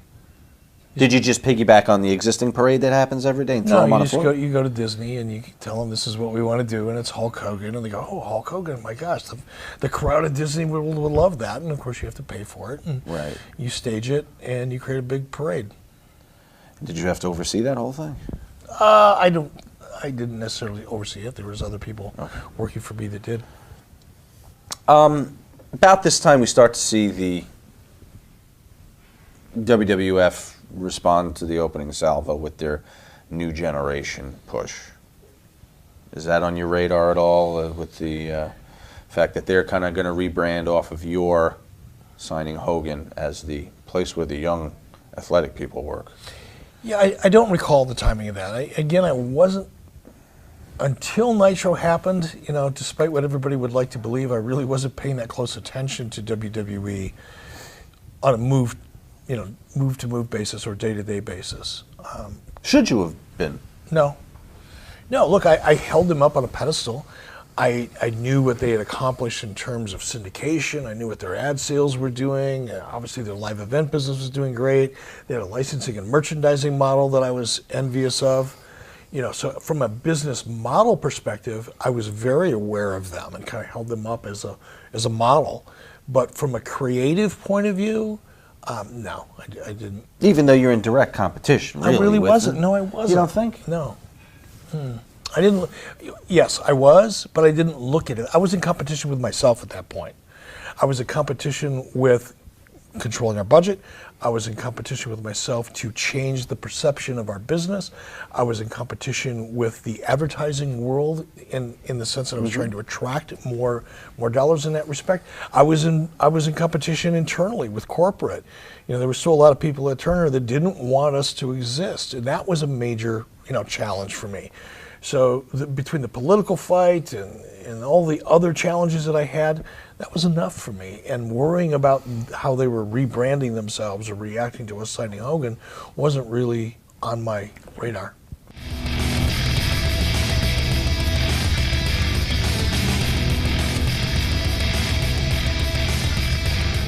Is it difficult positioning him as a heel now because he came to be so iconic to the fans down there and was really beloved at this point, despite the fact they worked as a heel for so long? That was one of the biggest challenges that I had with Rick, not only as a performer, but as a person. You know, being, and again, this is coming from someone who's not a wrestler, so let's take everything I am about to say with a grain of salt. But being a heel gives you a lot of control over what happens out in the ring. And Rick was a guy that liked that control. He liked being a heel, even though the audience didn't want him to be one. It's conflict, as you just pointed out. So yes, that was a challenge, and it was kind of the core of a lot of challenges that I had with Rick for a year or two subsequent to that date. You felt it was necessary because of the Hogan thing? He had to be a heel because of the Hogan thing, but Rick also had to be a heel because Rick is far more comfortable as a heel. So Rick is part of these discussions with Hogan, all through trying to woo Hogan. He led the discussions. Right. So why resistance at this point from Rick? I mean, you knew this was the plan, right? You said it was the root of a lot of difficulty you had with him personally. Post this. Oh, I see. Okay. Post this as we move forward a year or 2 years later, when it became apparent to me that no matter what we do, Rick could walk puppies to the ring, set them on fire, and stomp them out, and the crowd would go, woo! Yeah. That was the challenge that I had with Ric Flair. But for Hogan, yes, it worked. It worked. Hogan makes an appearance here in the main event. He's involved all over the show in numerous segments, including a live interview in front of the crowd, where he's booed. Was that unexpected? Yes. Why was he booed, do you think? Because it became apparent to me, and it probably should have been apparent to me much sooner than this. And I had a sense that there would be a portion of the audience that would not react to Hogan the way we wanted them to, because WCW is WCW and WWE is WWE. It's north and south. You know, it is what it is. And I underestimated the reaction from the hardcore NWA WCW audience that I inherited to a guy that represented mainstream. Right. Did Hulk talk to you about this at all that night after? Is there any like, look, this isn't going the way we want, brother? No, you know, Hulk, he was a pro. I mean, he obviously felt it and reacted to it, as did I. But neither one of us overreacted to it. Do you remember the wrong tape being played? No. Okay. But you're going to remind me. I'm going to remind you right now, and I guess it wasn't much of a... Or it was a lot, and I put it out of my mind. You might have blocked it through therapy. Nothing you can do when that happens, right? Nope. I do remember it now. I remember hearing about it. Yeah. Do you call a meeting? Do you get the... Oh, I don't remember what I did. I'm sure it wasn't pretty.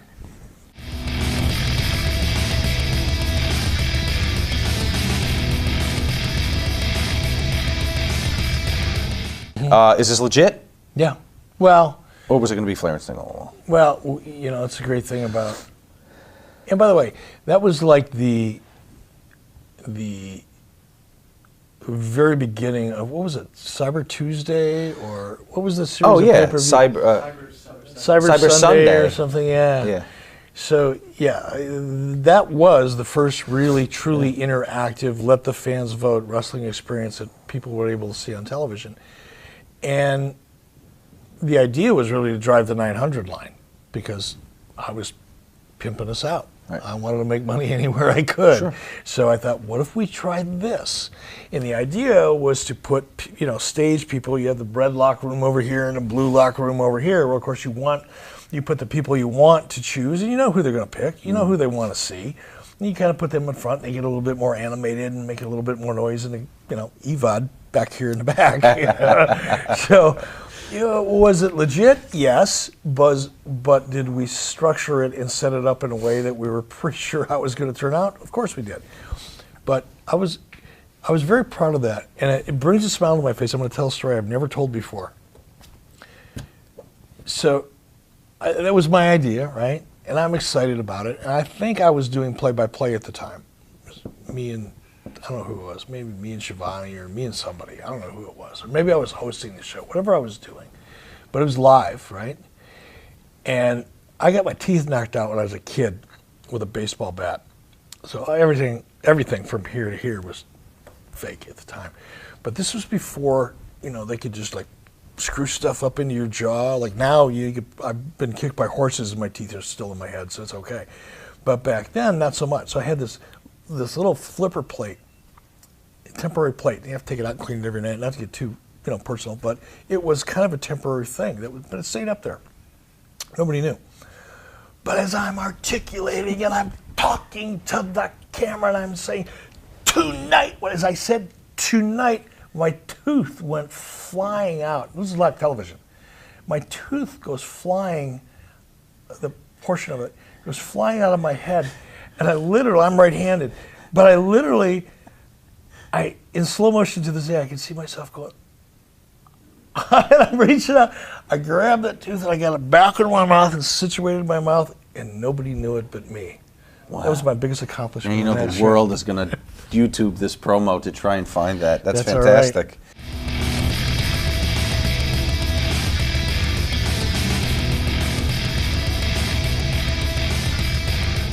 As he left the courthouse before stepping into an airport taxi, he points to the news cameras and says, do you remember? No. Better watch the pay-per-view this Sunday, brother. I love him. Coming out of McMahon's trial.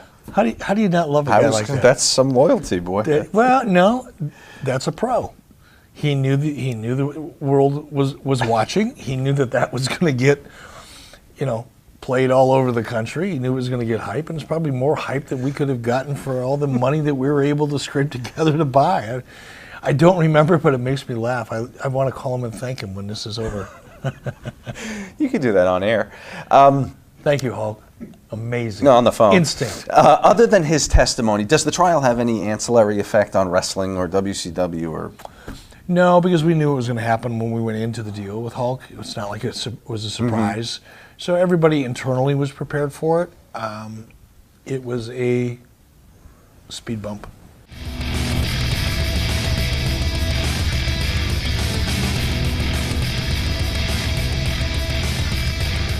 First and foremost, and most importantly, why wasn't there a Great American Bash this year?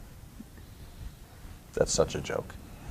I don't know. It's rooted in the Southern culture, the Great American Bash Tour. Now, how is Rick with all this up to this point? Great. Yeah. He was excited. Rick is such a performer. Rick, and I haven't talked to Rick in 6 months or a year, and he's not really wrestling anymore, so it's probably different for him now. But in those days, and even as recently as up to 4 or 5 years ago, Rick, like Hulk, and I'm still very, very close to Hulk, never happier in their adult lives than the time when they're in the ring performing. Right. Nothing makes them feel more whole and happier. So Rick being in that position with Hulk and the intention, the promotion, the storytelling, bringing in Shaquille O'Neal, I don't think he could have been happier. This match is extremely successful on all counts. Yet, just a few years prior, they were both in the WWE. They were both fighting each other. What did you capitalize on that Vince couldn't when he had both of them? I don't know. Well, because I wasn't there in WWE when it occurred, and I don't know. It didn't seem to me, looking back at it, even then, as I look back at what had happened in WWFE at that time, it didn't seem like Vince really committed to it. It was kind of like, let's put it out there and see how it feels, but he wasn't committed to it. He dangled it out there, and then he just But why wasn't this a pay-per-view main event the first time these guys touched over there? I don't know. You'd have to ask Vince. One of the more glaring lost opportunities, I think, and there aren't many with Vince McMahon, but that's... Your company spends more money promoting this than I think any other in history. I mean, you've got the USA Today ad, right? They're on Regis and Kathy Lee, I think. Tonight Show. Can a comparison be drawn between this and kind of like the WrestleMania, the first WrestleMania that Vince banked on and put all his eggs in that one basket? Were you putting all the eggs in this basket? No. This was really, again, it goes back to my original focus, which was to become more mainstream, to position WCW long-term as a place where advertisers would want to put their money. So, certainly having Hulk Hogan and Shaquille O'Neal and Ric Flair gave us the justification to take out a full page in the USA Today, because most of the world would know who's in that ad. It wasn't me hoping that, oh my gosh, I hope I get all this investment back on this pay-per-view. It was part of a long-term strategy. Okay. It made us more viable 2 years later than it did necessarily on that day. What moment do you consider to be the official end of the NWA? When Crockett sells to Turner or the coronation of Hulk Hogan? As a fan, I didn't know anything about NWA when I was living in Minnesota. But what was the death knell for that? It didn't exist. Promotion rooted in the South, and when they sold it, the shadow of Harley Race hanging over the ring. When it sold, when we tried to transition away from all of that, and as every day I was trying to find a way to no longer be perceived as, and nothing against the NWA, it was a very successful organization as a regional territory at that time. As much as I love to this day Vern and Greg Gagne and their entire family for all the opportunities they gave me, I wouldn't have wanted to be a shadow of them either. Right. So for me, the NWA was over and done when Ted sold the company and it went bankrupt.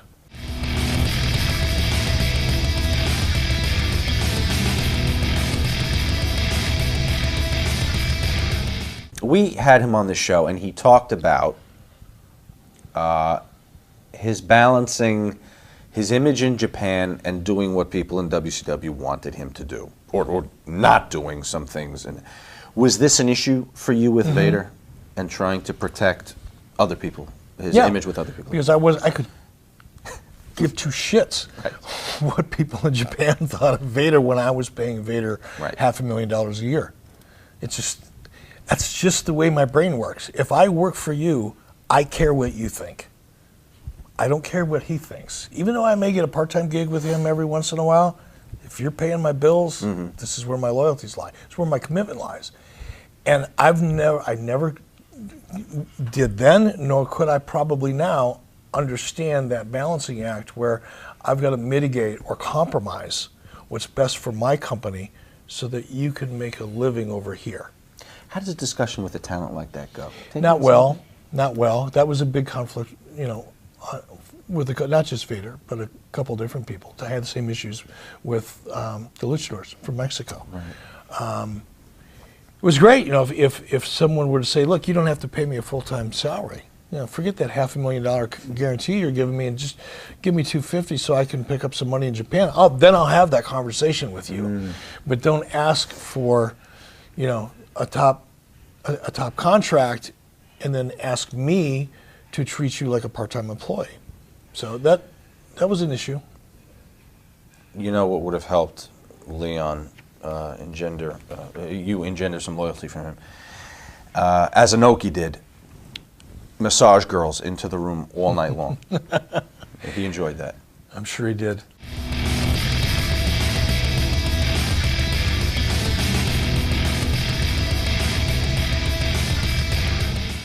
Really? I don't know. You're going to tell me.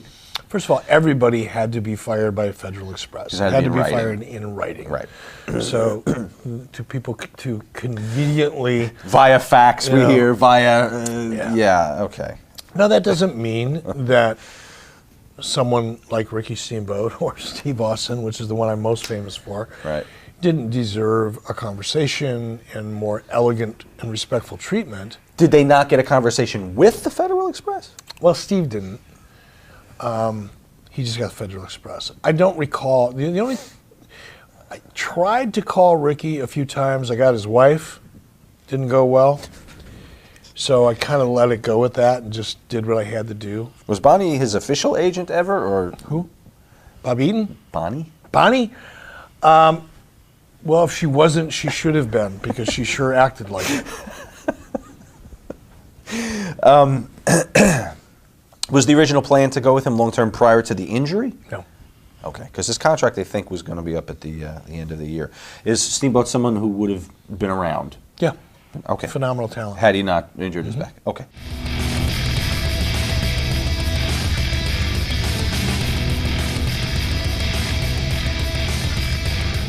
First of all, it's father-son. It's heartwarming. People want to see it. People can relate to it. And Dusty's Dusty Rhodes. And Dusty could get in the ring today and probably have a match that could blow the roof off in WWE. Now, granted, you probably only have one, and you only want to see it once a year or so. Once, yeah. But to this day, if Dusty were to get in the ring and get involved in some physicality, whether it's an official match or just being in the ring, I guarantee you'd get a great reaction. How is Dusty with taking direction from Rick? Nah, not so good. There was a lot of, it's over now. You know, they get along now, I'm sure. But there were many conversations that I had with Dusty Rhodes before Ric Flair came back to WCW about Ric Flair and how they would never work together again and all the evil things that Ric Flair did. And then I'd hear from Ric Flair about all the evil things that Dusty Rhodes did. And, you know, there's probably a little bit of truth on both sides of that equation, but the heat between the two of them was very real. In their minds, it was, you know, very real. So it was tough. When you see that with two high-profile talent, well, let's take specifically them. When you see that with those two, are they at least professional? To each other in front in the of locker others, room? yes. Okay. It's the conversations you have separately, That's what I mean, privately, right. that become intense. And But hard to backstage manage. at the pay-per-view, I, as another worker on the card, would not be privy to one saying, "Fuck unless off you were to the close, real close to either one of them. other." And they confided in me privately. Okay.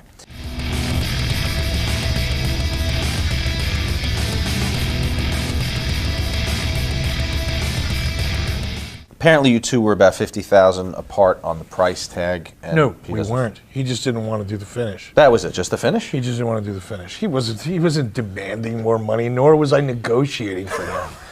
For God's sake. Look, as much as I love Hulk, and to this day he's one of my best friends, if not my best friend. With Hulk, there's a reason. This morning I got up and I looked at some pictures from the Hulk Hogan Fan Appreciation Day at Madison Square Garden. Yeah. It's NWO, Scott Hall, Kevin Nash, Six-Box there, I think. You know, Hunter's there.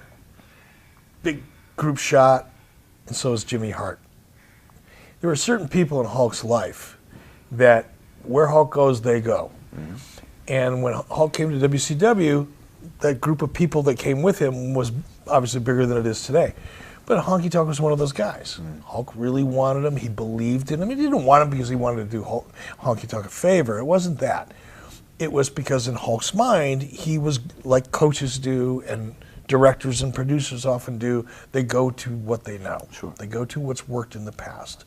Even if they're going to try to change it up a little bit and make it feel new, they go to that thing that they know.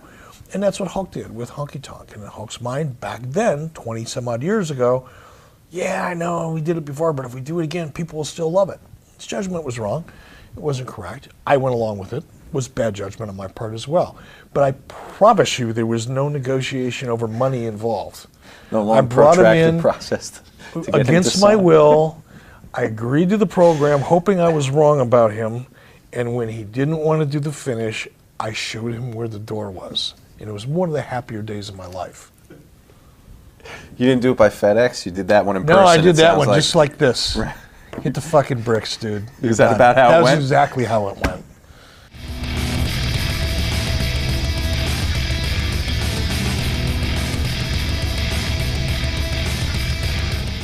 Wright was always a guy that had such potential, you hear from everybody. Why doesn't it cross over? Why doesn't it go further?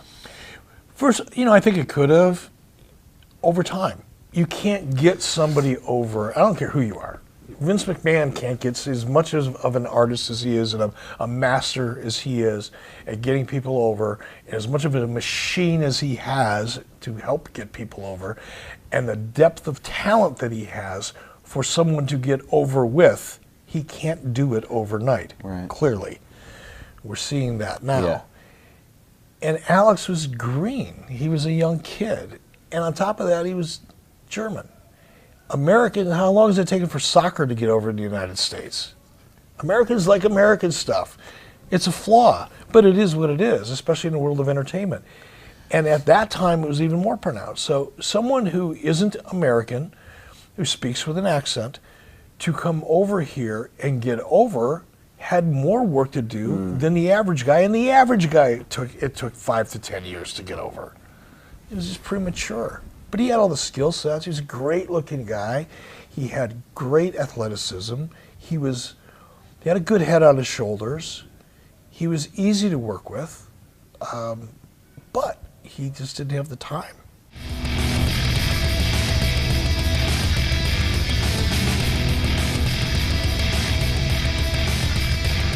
I made up my mind at a Disney taping that it was time to move on from Jesse. Was this the taping where he fell asleep? This was a taping where we had an entire production crew that I was paying for, a fair amount of money for, a sound stage that I was paying for, an entire roster of talent that we had flown in, a production facility, the soundstage that I was paying for by the hour, and we were ready to shoot a show. We had a tight schedule. They had loaded audience in. All of these things are happening, and we're ready to shoot a show, and we can't find our color guy. So we literally had to shut down the show and go looking for him. And when I found him was in an adjacent soundstage that was not in use, in a green room that wasn't in use, and he was curled up in a fetal position taking a nap. And he looked like he had a rough couple 3 days. And Jesse wasn't a drinker or a partier, and I don't mean to imply that, but he just looked beat to death. And it's a work ethic thing for me. If you're paying, he was making a lot of money, and it's disrespectful. Forget about me. He could disrespect me all he wanted to. But when you put everybody else that was standing there waiting and jeopardizing their jobs and making them feel like they weren't important and making people sit in a crowd that came in, and I couldn't take it. So I made the decision. You confront him there while he's asleep? No, I didn't even care. No, I got him out to do the show, but I made up my mind at that point. Right. That's it. I'm done. What's the discussion like? Is there a protest from him, or is he done at that point? I honestly don't remember, because I probably handed it off to attorneys at that point. It wouldn't have had anything to do with the arrival of Hogan, who there was there was resentment on Jesse's part, not on Hulk's part. No, on Jesse's, I mean. Jesse chewed my ear off, and it was in that, thank you for bringing that up, because the falling asleep or taking a nap on the company's dime while we were looking for him, that was kind of the last straw. There was a whole lot of pissing and moaning and bitching, and Hulk did this and stabbed me in the back, and I wanted to unionize, and Hulk went to Vince, and blah, blah, blah, blah, blah. And whether it's true or isn't true, it had nothing to do with me. No. It wasn't my life. It wasn't my company. There was nothing I could do to change anything that happened in the past. I was just concerned about where we went with the future. We made a commitment to Hulk. Ted Turner made a commitment to Hulk Hogan, like a big one, $2 million worth of one. And it wasn't Jesse's place to undermine that decision. Jesse's job, like all of our jobs, were to do our best to make it work, not to pick it apart and try to undermine it. So it culminated with a nap.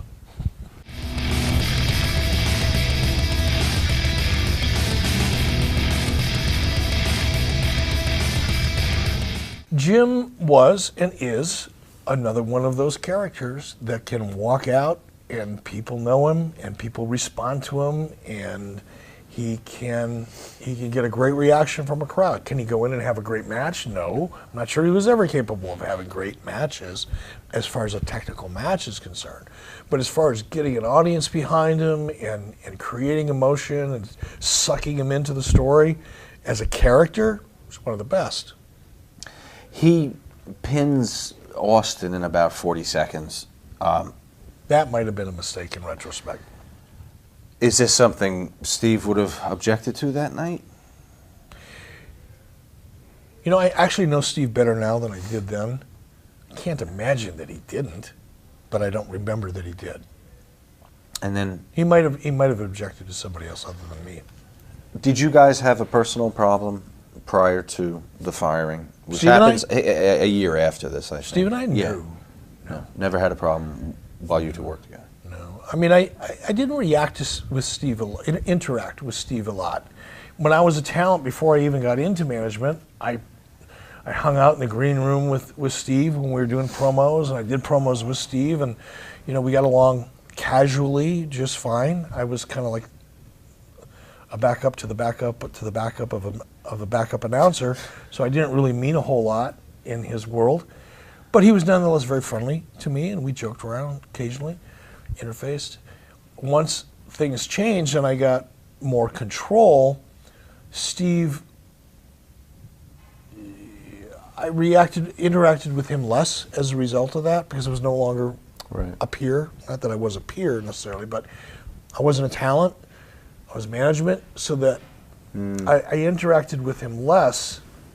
Occasionally he would come to me with an idea as things progressed and I got more involved in the creative. He would come to me with an idea or two, but it wasn't until shortly thereafter that, you know, he left.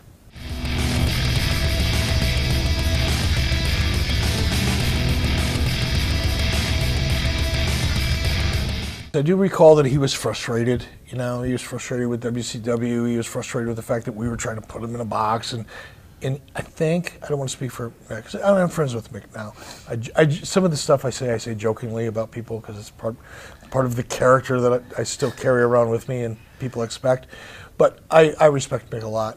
And I did then, but we had diverse goals then, or opposite goals. And Mick wanted to be more extreme. He wanted to just, you know, be the pioneer of that, and I didn't. And WCW didn't. We didn't want the liability associated with it. So that frustration kind of built over time.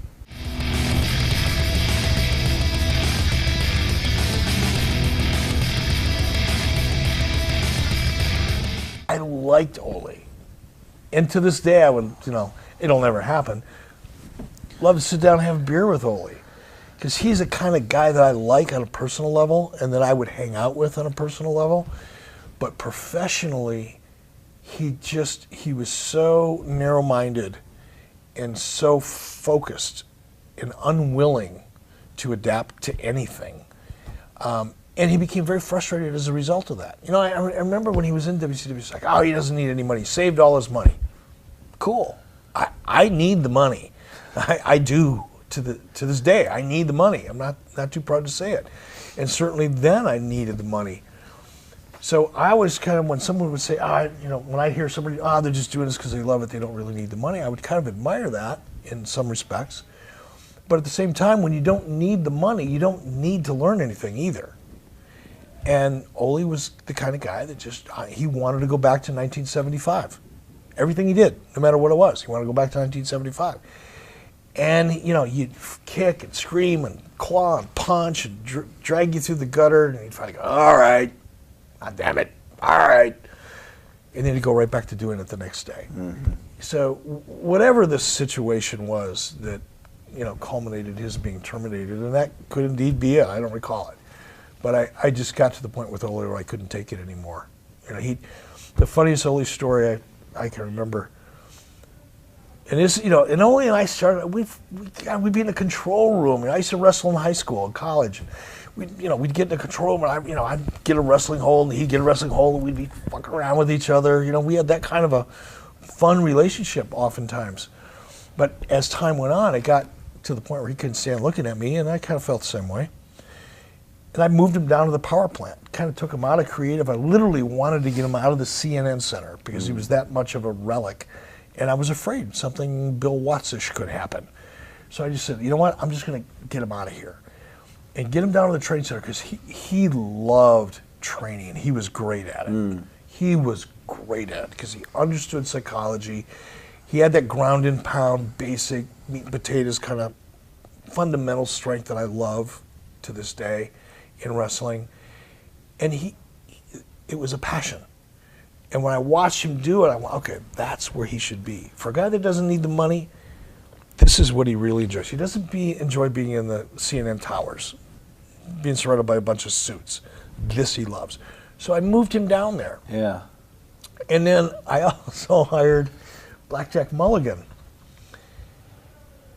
because he was in trouble and he needed a little help. And I could hire him at the time, and I was told he'd be a great agent. And a bunch of people endorsed him, and he needed a hand up. So I gave him a hand up, gave him a job as an agent. Blackjack was, I'm assuming still is, a very, very loyal person, like really loyal. And he had a fist about this big. And Ole found out how loyal he was and how big his fist was one day down at the power plant when Ole was bitching about what a piece of shit Eric Bischoff is, and how Eric Bischoff screwed him with this, and Twilight, Tweety Birds, and Stars later, he found himself on the floor because Blackjack just walked up to him in front of everybody and pow, knocked him down. I think he knocked him out. I know he dropped him. And it was about that time I said, okay, this is escalating now to a point where it doesn't work anymore for anybody. So.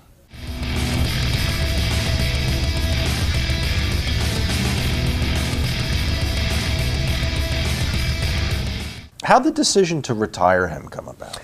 With much difficulty. Yeah. Because Rick was uncomfortable with being positioned as someone who is facing retirement in any way, shape, or form. Whether it was creative and all part of a storyline or not, personally, one half of his brain understood the story, and in one moment he would be supportive, or at least appear to be supportive of it, and then he would go home and think about it and not be. So it was a constant battle. It was a challenge. So you understood it from, I mean, if Ric Flair was booking Ric Flair, he would probably maybe make that call, but he just couldn't take himself out of the ring. But it's hard, and I understand it now. I didn't understand it then, because to me, it's storytelling. Mm-hmm. To me, it's just, if I'm writing a movie and I'm in a Western, and at the end of the movie I get shot, okay, I'm in the movie. I'm getting paid, and I'm going to do another movie when this one's over. But when you're the talent, and the lines between what's real and what's not real are intentionally blurred as much as they are, or as much as they were, I should say, in this business, in that business, it becomes much more difficult when you're the talent, especially when you're the talent that's knocking on 50's door. But was it so much an objection to Hogan being the one doing it? No. I don't think so. You'd have to ask Rick. Right. I just think it was the concept of being positioned to retire. His contract was kind of coming, not kind of, his contract was, if not close to coming up, he wanted to make sure that he didn't position himself as being forced into retirement without a net. And that was part of it too. Right. He does come back the following year as a manager. The Three Faces of Fear was formed here with John Tenta, Brutus Beefcake. This one's happening on camera. This one hurts so much, I've got to have a drink. I don't even care. A Sullivan, no doubt, right? I mean, this is a... You think? You think? Did they serve their purpose there at least? No.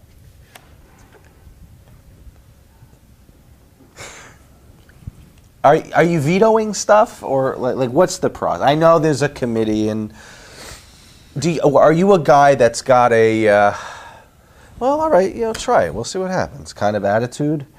Yes and no. Or are you more stringent as an editor before it goes out? Not at that time. Okay. Certainly not at that time. and probably not at that level. And even today, honestly, if I was, it's hard for me to think about this in this context, but I'm guessing that today, even though I know so much more, I think I do anyway, I've had a lot more experience now, obviously, than I did at that time, especially. I would probably be inclined to experiment in the middle of the show and in the middle of the card and let people try things that I personally may not really like. Right. Because I'm also smart enough to know that I'm not smart enough to know everything. And just because I don't like it doesn't mean other people won't. So I tend, even to this day, to be accepting and willing to try things that I may not necessarily like personally at a certain level. But at an upper level, I'm probably much more of a micromanager now than I would have ever been. Way more than I would have been back then. Yeah.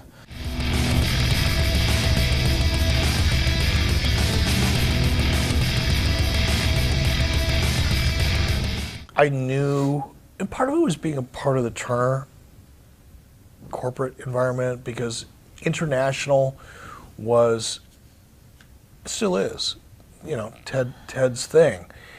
And Ted liked, and I'm not saying I did it for Ted, I didn't, but opening my eyes up to the Japanese world of wrestling, the Hispanic world of wrestling, AAA Mexico, was something that made sense to me at that time.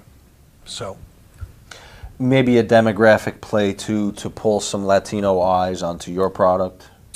Just to put my toe in the water, to learn more about the audience, to learn more about AAA, to start a process where we could possibly expand into that marketplace. This also marks the first appearance of Mike Tenay. What did you think of him from the get-go?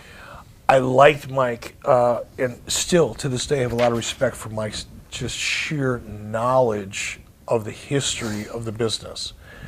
I was excited. You know, Zane Bresloff is the one that brought Mike Tenay to my attention. Liked Mike a lot. Was excited to utilize him because I thought he could bring a color and a detail and a history and a relationship to the product to the audience in a way that nobody else on our staff could.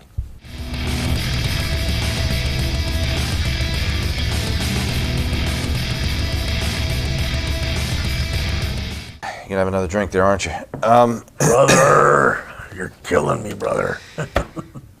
I will give you the floor here to defend Ed Leslie as a Starrcade main event challenger for the World Heavyweight title. Anybody that's not willing to accept the fact that they've made bad choices has never been in the business of making good ones. But I'm going made to a rush bad to your one. defense here as I prompted you there. Friend of Hogan. No excuse. I don't know about that. For a lot of guys, no excuse. For Hogan to say... No, for Hogan, it's fine. No, for you... For me, it was a mistake. Even for Hogan? Yeah. To do that for Hogan? Yeah. Interesting. Because that was more than helping Ed out. That was more than giving Ed a job. That was...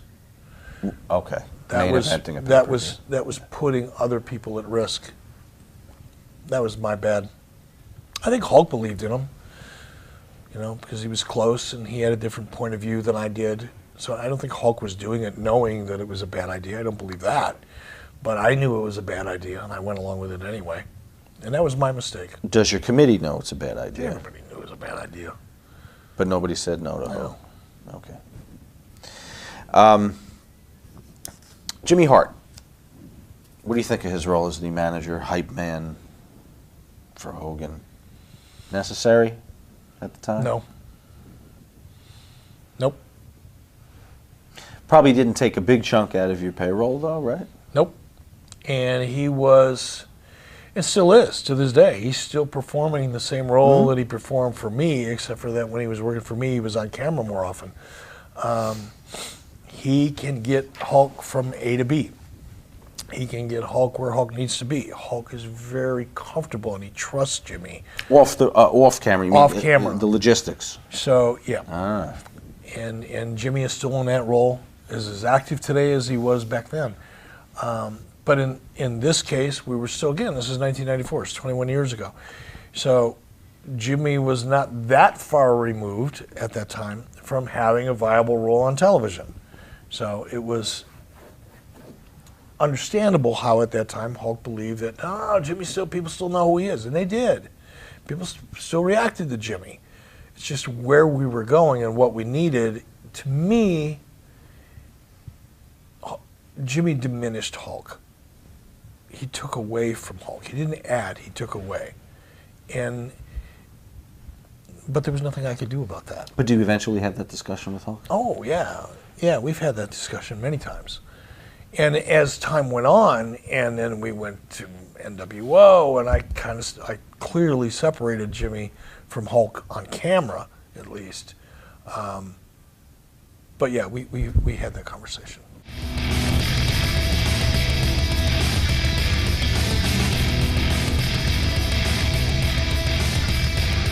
So, even though the houses may be down, how are you doing with ad revenues from TV, cleaning up the expenses?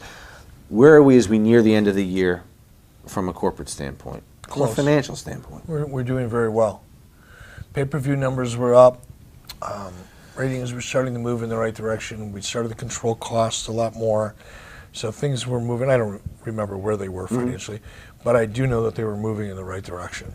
So is it safe to say that you're starting to see, as early as '94, that this new era in wrestling may be not dependent on house shows at all? No. TV's where it's all at? No. No? No, I never believed that. I did do some pretty controversial things along the way. For example, and it was probably in 1994, late 93, early 94, where I basically put a moratorium on all house shows. It's one of the things that led to me really becoming the president of the company, because Bob Dew and I had a different opinion about house shows. And a gentleman by the name of Don Sandifer. We were looking at our financials, and when you break down financials and you look at costs line by line, and we looked at the live event portion of our projections and our model and our history, and we were losing money every time we went out the door. Every time we went out the door, we lost 10 grand, 20 grand, 50 grand, whatever the number was, we were losing. So when it came time to say, okay, we've got to stop this, we've got to cut costs over here, we've got to fix the travel problem over here, we've got to find a better way, a more efficient way to produce our syndicated television shows by going to Disney. We're making all these adjustments. When it came to the live event part of our business model, which was a big part of it, it was 25% of it, or should have been. We sat down and the approach was, well, we're going to do more house shows. Now, I am not a finance guy. I'm not. I've been married to the same woman for 32 years this summer, and I've never been allowed to have a checkbook. Ever. I have 2 credit cards today in my wallet right now. I have an American Express and I have 1 Visa. That's all I get, because I don't keep track of stuff. But even given my limited financial expertise, I knew that the math behind, well, we lose money every time we do 1, so we're going to do 10. I knew that was fucked up. And I threw a flag on that.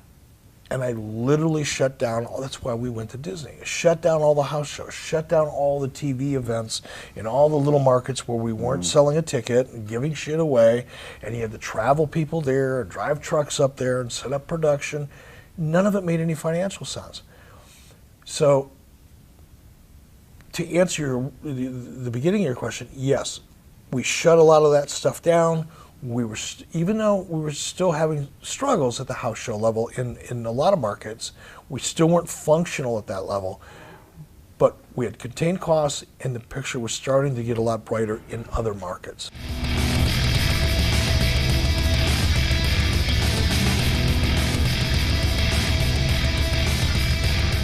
Why do you think Vince let Savage go?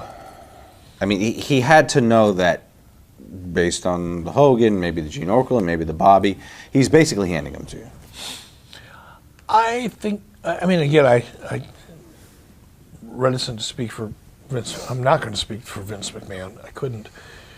But what I've heard from various people who were kind of close to the epicenter of it all, Vince didn't really care. Vince didn't want to see Randy in the ring any longer. Vince was committed to going in a different direction as far as in-ring. Randy wasn't ready to walk away from his in-ring career.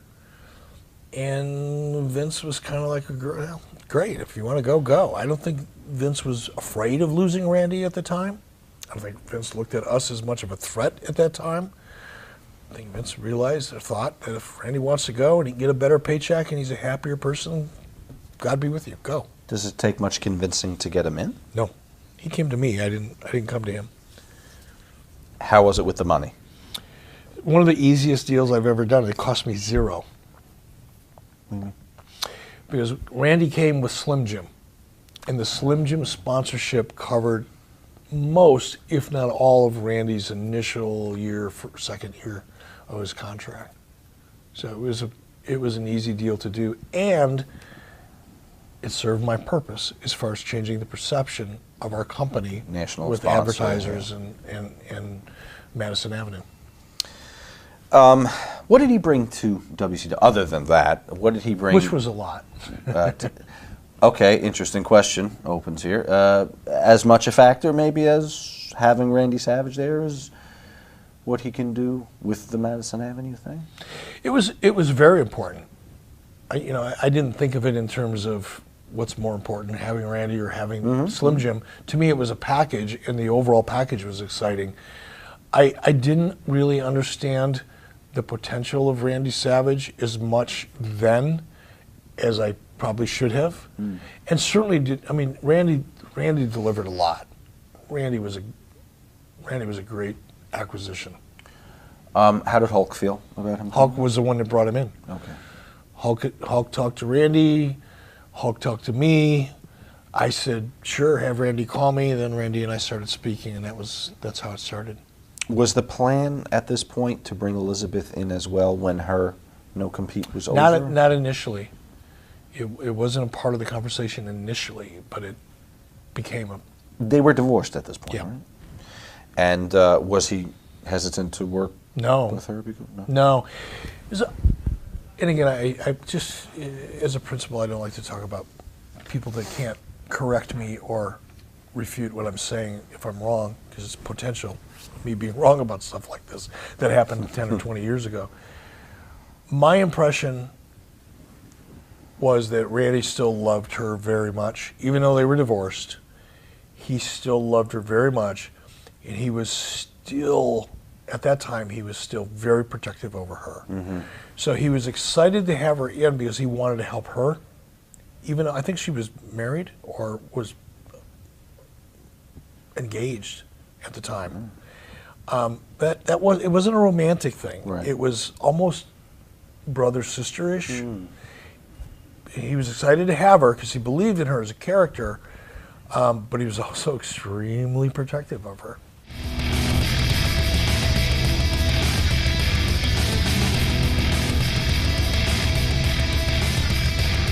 Vader was a little unpredictable, somewhat unprofessional, and Hulk wasn't interested in being in the ring with anybody that wasn't 100% pro. And by pro, I mean at that level of professionalism that didn't put his own interests and goals ahead of the match. From a physical standpoint? Yeah. Was it your plan to put the U.S. title on Vader to set up a series of Hogan-Vader matches? I don't recall. That makes sense. Right. Because it makes sense, I'd like to claim credit for it, but I don't know that it's true. Well, as 94 comes to a close, we see that Hogan and Bischoff deliver on their promise of increased ratings. Yes? To a degree, yeah. Pay-per-view buys. Revenue for the company. Yep. And you managed to expunge some of the costs. Will you forever be linked in your legacy, what you did for WCW, to Hulk Hogan? Sure. Fine with me. If you're going to be linked to somebody, you might as well be linked to somebody like Hulk Hogan. And maybe vice versa as well. The one who got Hogan to be relevant in the 90s and beyond, maybe I don't was think Eric Bischoff. I don't think people will think that way. Really? You know, I don't. I mean, I would like them to. Well, fast I forward guess. to maybe to NWO then. Yeah, but even that, like, people have short attention spans, especially when it comes to giving any kind of positive credit to anybody for anything, not just me, but anybody. It's a lot easier for people to go, oh, but he did that. Oh, he should have done that differently. Oh, he fucked that up. You know, that's human nature. Will people look at me as the guy who gave Hulk Hogan, you know, a second or third, you know, life in this career? I doubt it. He does, which is all that matters to me. I know it, which matters. I guess my wife and kids probably get it. At the end of the day, I really don't care. I mean, I do. It would be nice, but I don't think about it all that much, to be honest. Well, where do you place 94 in the lineage? Your tenure with WCW? This sounds, gosh, I don't want to minimize it, but I don't want to overblow it either. But to be really honest, I've never really thought about it until this interview. It was my 4-year Harvard degree. I learned a lot in that year. I had to. I was learning on the job. I hit the ground running. I was in a job that I really probably shouldn't have ever been in. I mean, I was qualified in many respects. I understood syndication. I understood television. I understood wrestling. I understood it. I understood all of it to a good degree, but I didn't understand any of it well enough as I probably should have. But I learned a lot in 94, which set me up for 95 when things really started to change. So I'm grateful for it, but it was a learning experience. I need the selfish part of the interview. As a fan of Ted Turner, as a media maverick, tell me a great Ted Turner story. You know, I've only got one. That others haven't, you know, heard about or read about. You know, he was Captain Outrageous, for crying out loud. Absolutely. So there's a lot of great stuff about Ted. But the meeting I had with Ted, and this was in 95, so hopefully you'll have me back again and we'll cover 95.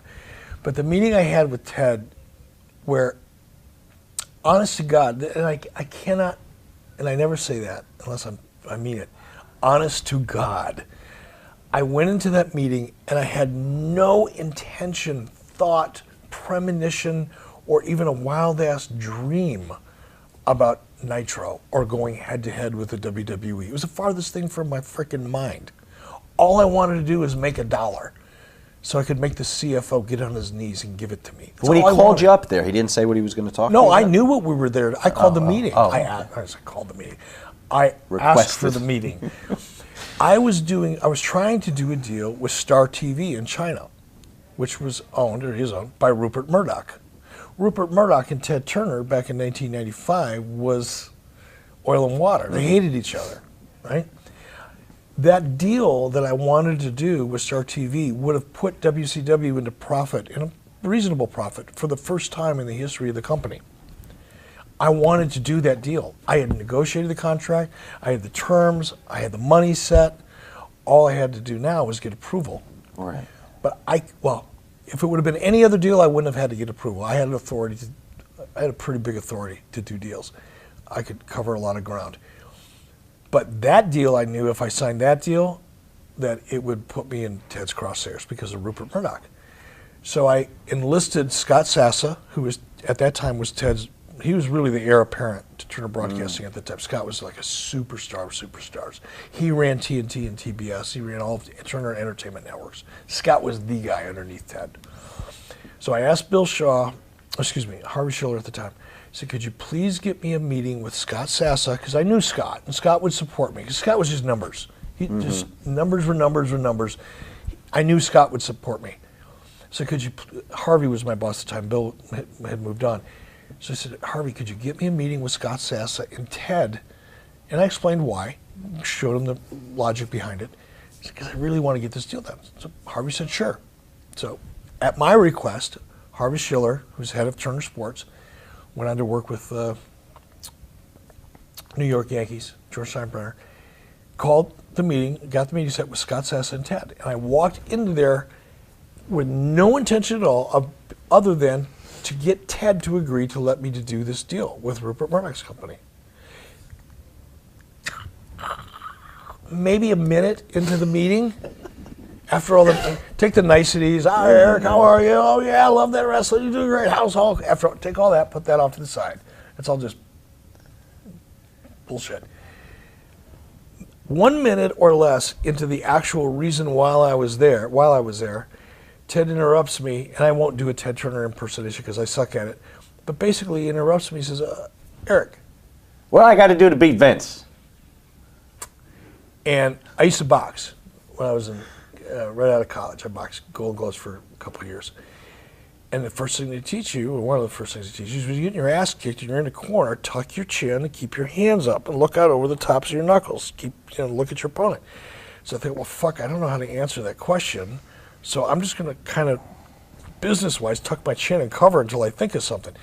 So I don't know what I said, and as my mind's racing, I'm thinking, okay, what does WWE have that we don't have? What can I say? What can I say? What can I say? Ted, the only way we're going to compete with them is if we have prime time.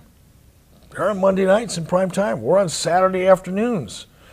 6 o'clock in the evening on the East Coast, 3 o'clock in the afternoon on the West Coast. You can't compete with that. Scott, give Eric 2 hours every Monday night on TNT.